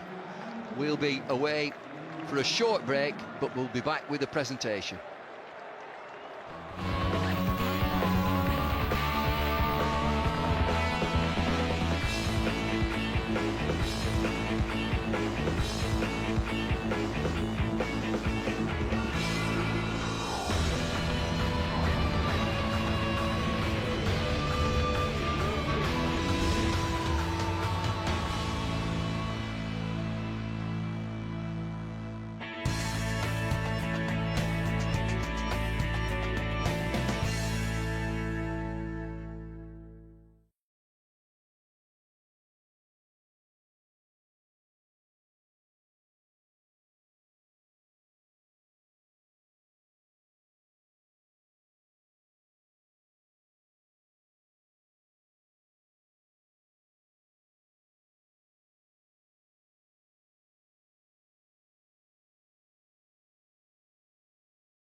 One of the greatest days in Pakistan's cricket history. If you're young, 14, 15, 16 years old in Pakistan today, memorize that page, because you'll remember this for many days to come. 138 for 6 and Pakistan 139 for 2. Then 8 balls left. Right, let's go down to the presentation then. Nasser Hussain is waiting for us down there. Ladies and gentlemen, welcome to the final presentation of the second edition of the ICC World 2020. Just like in South Africa a couple of years ago, we've had a brilliant ending to an outstanding tournament. I'm joined up here on the stage by the presentation party, David Morgan, the president of the ICC, Giles Clark, the chairman of the ECB, Haroon Logat, the CEO of the ICC, David Collier, the CEO of ECB, Clive Lloyd, the chairman of the ICC Cricket Committee, and Derek Underwood, the president of MCC. First of all, I'd like to ask Haroon Logat to present tournament mementos to the match officials from today. If I could call up Chris Broad, please, the match referee. And then after him, Darryl Harper and Simon Taufel, the on-field umpires today. And Steve Davis and Billy Bowden, the third and fourth umpires.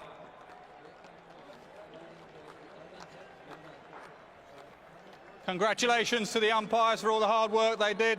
The decision-making was excellent throughout the tournament.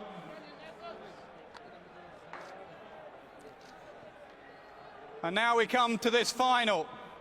And the first award we give is to the player of the match.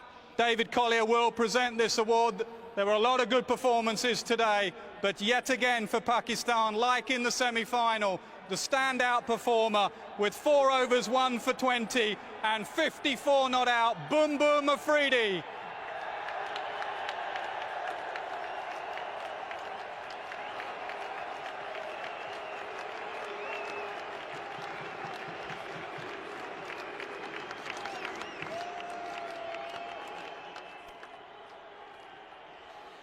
Shahid, first of all, let me guess where that ball hit you.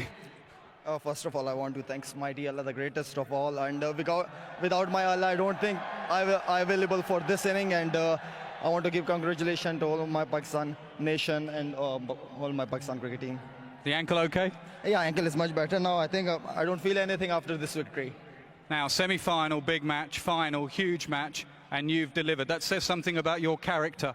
Yeah, I think Yunus Khan, he really would give me a good confidence. I just told him that I want to bat at number 3 or send me up in the order. And he said, okay, if you are confident, just go and play your game. Don't worry about any single thing, just go.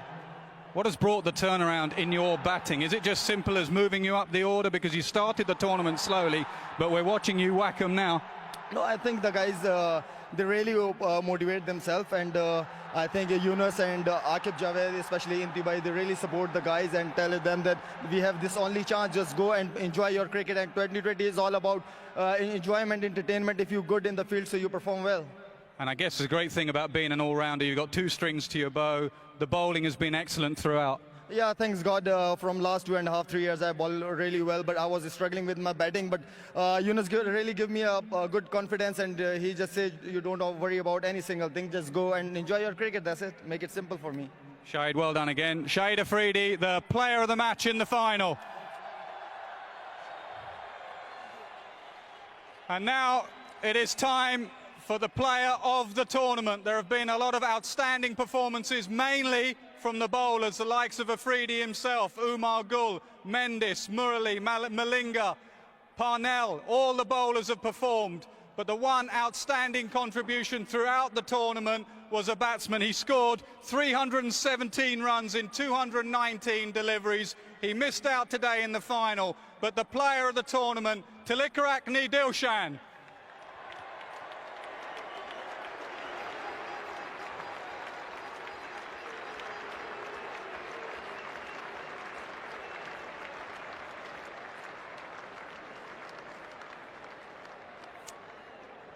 Dilshan, bad luck today, but it's been an outstanding tournament for you throughout.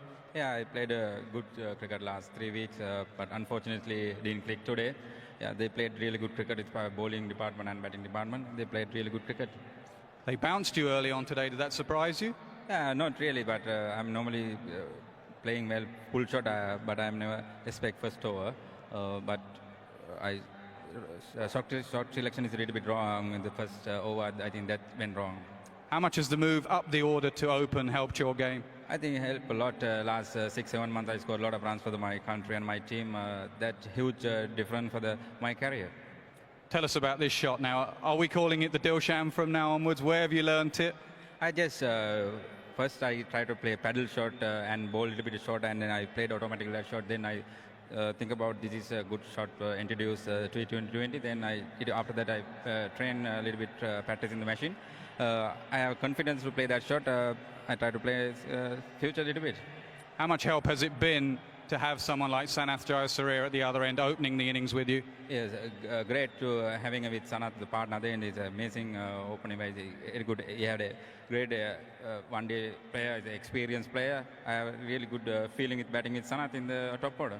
Many congratulations. Bad luck today, but an outstanding tournament. Thank you very much. Tilakrakni Dilshan, the player of the tournament.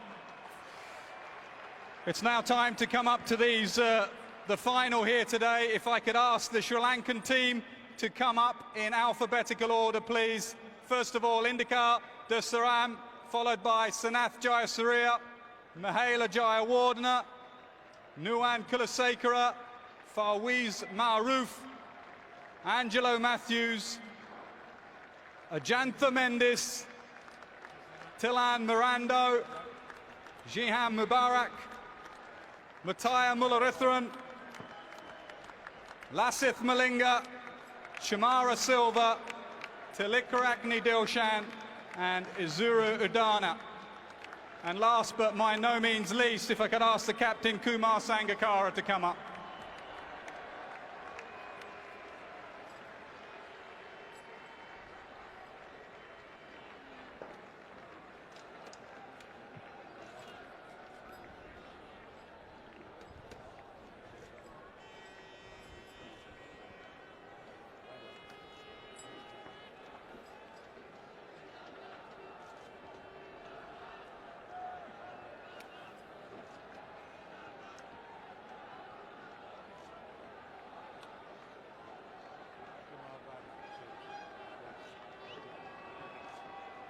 Kumar, if I could have a word with you. You lost today, but you must be very proud of your team. I'm very proud. I can't ask for a better team to play with and to lead.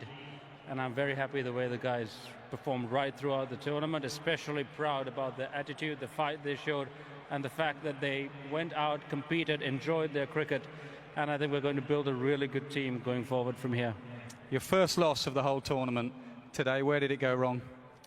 Well, I think the way we started off with, I think our main job as batsmen of assessing the wicket and the bowlers we really didn't do. But and it was always tough for our bowling unit to keep on defending totals right throughout the tournament when, you know, we probably could have scored 20 runs more. But then you take what you get and we learn from this, we grow stronger, and we'll come back again next year. Did you feel you had to go after those first 6 overs because they're so good towards the end of the innings? Not really. I think the way we bat and the depth of our batting, we can handle their bowlers at any time of the innings. It was just a case of getting in, batting long, building partnerships, and making sure we had batsmen at the end. And your bowlers didn't let you down. They kept fighting right till the end. Yeah, I think that's the best bowling unit in the world at the moment. And hopefully we can get stronger, get better, learn from what we've done here. And we've got a lot more cricket coming up, especially against Pakistan again when we go back. So we'll really look forward to more cricket and toughen ourselves up both mentally and physically. Well, it's a lesson to us all. How does a small island like Sri Lanka produce such unorthodox yet great cricketers? Well, yeah, it keeps happening year after year. I think it's just that during the formative years, you know, they slip through the cracks of formal coaching. They play a lot of tennis ball cricket, they play a lot of street and beach cricket, and I think they develop something that's unique and it's their own. And luckily, we've had a lot of talent search coaches who've gone around, looked at these guys, brought them into the team, and really allowed them to blossom in their own lines, making sure that they have a good technical base, but making sure they flourish with their uniqueness intact. Kumar, you're a credit to the game. Congratulations in this tournament. You're rightly to be very proud of your team. Thank you very much, and to all the supporters in Sri Lanka. මම ලංකාවේ එංගලන්තයේ ඉන්න ශ්‍රී ලංකාවේ කට්ටිය සියලු දෙනාටම අපි කණ්ඩායමක් හැටියට හුඟක් ස්තුති වෙනවා. ඔයගොල්ලන් අපිට දක්වපු සහයෝගයයි අපිට දක්වපු මම හිතන්නේ ඔක්කොලාම එකතු වෙලා අපි පස්සේ හිටියා අපිට ඒක දැනෙනවා. බොහොම ස්තුතියි. Thank you, Kumar. Well done to Sri Lanka. They have been a joy to watch throughout this tournament. Superb cricket. Now it comes to the winning team. If I could ask him to come up in alphabetical order, please. Listen to that cheer. Shahid Afridi, Saeed Ajmal, Cameron Akmal, Forward alarm.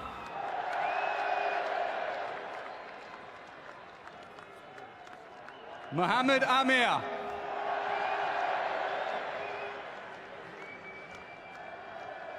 Rao Iftika Anjum.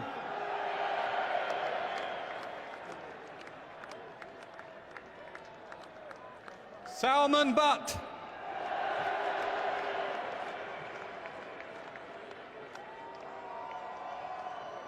Misbah ul Haq.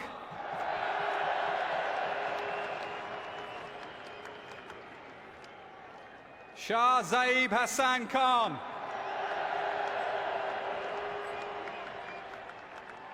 Shoaib Malik.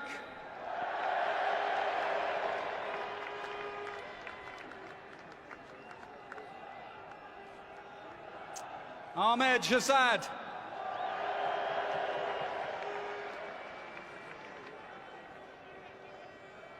Sohail Tanvir.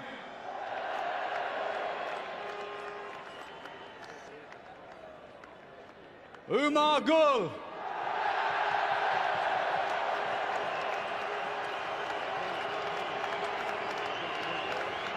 Abdul Razak.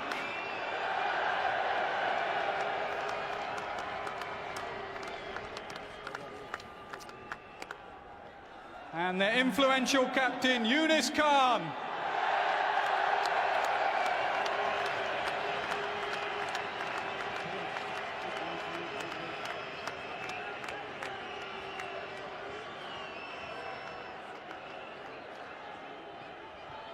Yunus, what a turnaround from you and your team from the start of the tournament to now. Incredible. Yeah, it was fantastic. You know, we are underdog and nobody think about this. So that's why we have less pressure all the time. And then suddenly we're turning on a big games, and especially the performance like Afridi, Saeed Ajmal, Umar Gol, and then we have a partnership as well. So I think all credit goes to the team and all nation. When did you feel in the tournament that the momentum was changing and you were starting to play like you wanted to? Now, I would know before the tournament that we have a couple of match winners, player like Kamran Akmal, Afridi, and myself, and then a Misbah as well, because he's averaging around 50 or something like that. So I would know, but at that time I didn't know what will be a good combination. And suddenly we have a find Razak was there, and Shahzeb is from open the bat, and then suddenly we have a momentum going. Let's get on today. In a final, it's important you start well, and you did start well with bat and ball. Yeah, actually, a team like us, we need a good start, and suddenly we have a couple of match winners and good bowler and the depth bowler, and then Umar Gul also, and in batting as well, because we need start like that, and suddenly we are turning on. Often Pakistan just rely on raw talent, but your planning was very good today. You bowled a lot of short balls, and the plans for Dilshan worked in that first over. So that's why I now lose a lot of weight. My hair is not as here. So, but the main thing is that sometimes you do silly thing, and sometimes you think brave things. Same like in the last over when Amir was bowling and he gave something 14 or 16 runs. But I would know that if we stick them around 140 or maybe 150, so it will be chaseable. Just a word on Shahid Afridi. To win it in the semi-final for you, to win it here, you moved him up to number 3. It's worked. Yeah, I was all the time talking with that. We need him top of the order, especially in the one days and 2020. And he knows that he's a match winner for us, and suddenly he's turning on, and all of his energy, especially the last 2 innings, he was very fantastic for us. Now, you took on the captaincy. Are you pleased you took it on? Actually, at that time, every single people from Pakistan, whenever I'm go on the street and I just traveling anywhere, they're asking me, please took the captaincy. So, and then I doesn't think that I'm a good captain, but sometimes I'm very brave. So I think the captain should be brave. Final question. Just tell us, you're a very emotional man. What does it mean after everything that's happened to Pakistan cricket? What does it mean for you, your country, your fans to come back like this and win this tournament? No, at the moment now I'll be happy, man. Whenever I finish my career, so this is the achievement. After Imran Khan, we doesn't win a major event, something like World Cup. So I think this is the gift from us to our nation, and a nation like us, we need it is the right time. So I think it will be very cheering for our people. It's a great gift for your nation. Well played throughout the tournament. Go and join your team. Enjoy the moment. You deserve it. Yunus Khan, Pakistan, of the victorious Pakistan team.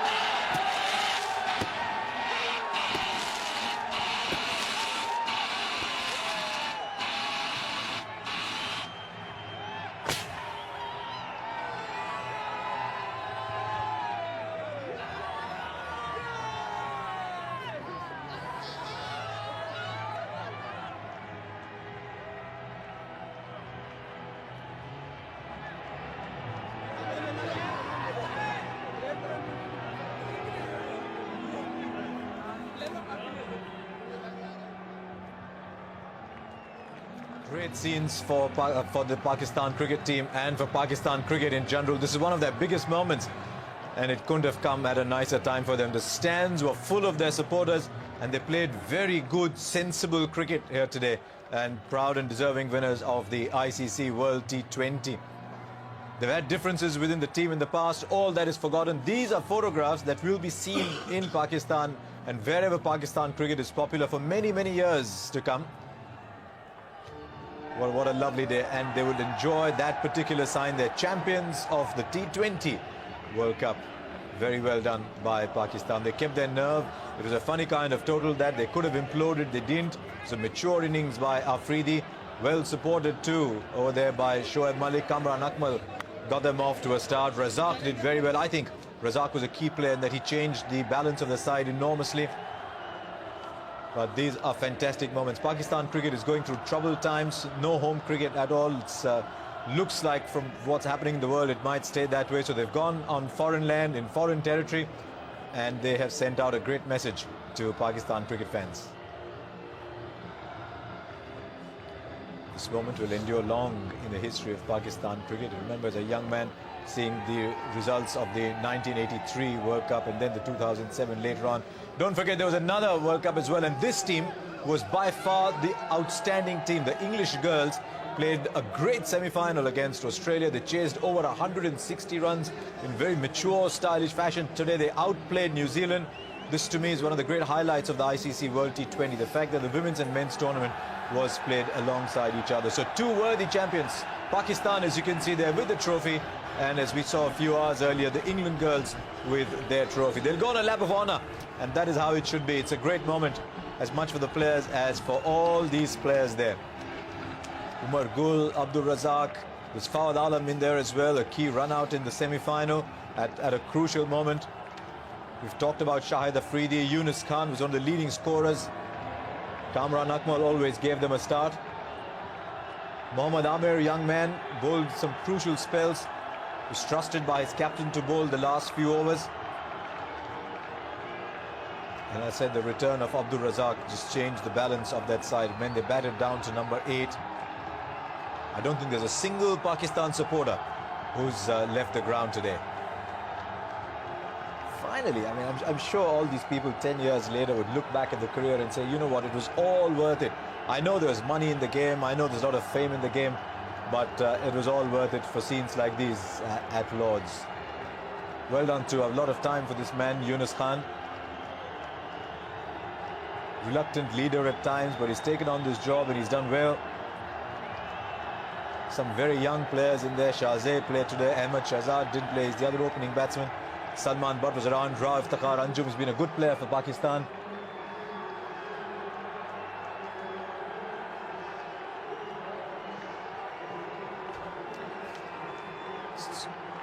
It's getting to 6:45. This ground is bathed in sunshine, and that's exactly the kind of weather we on the subcontinent like. So, wonderful day.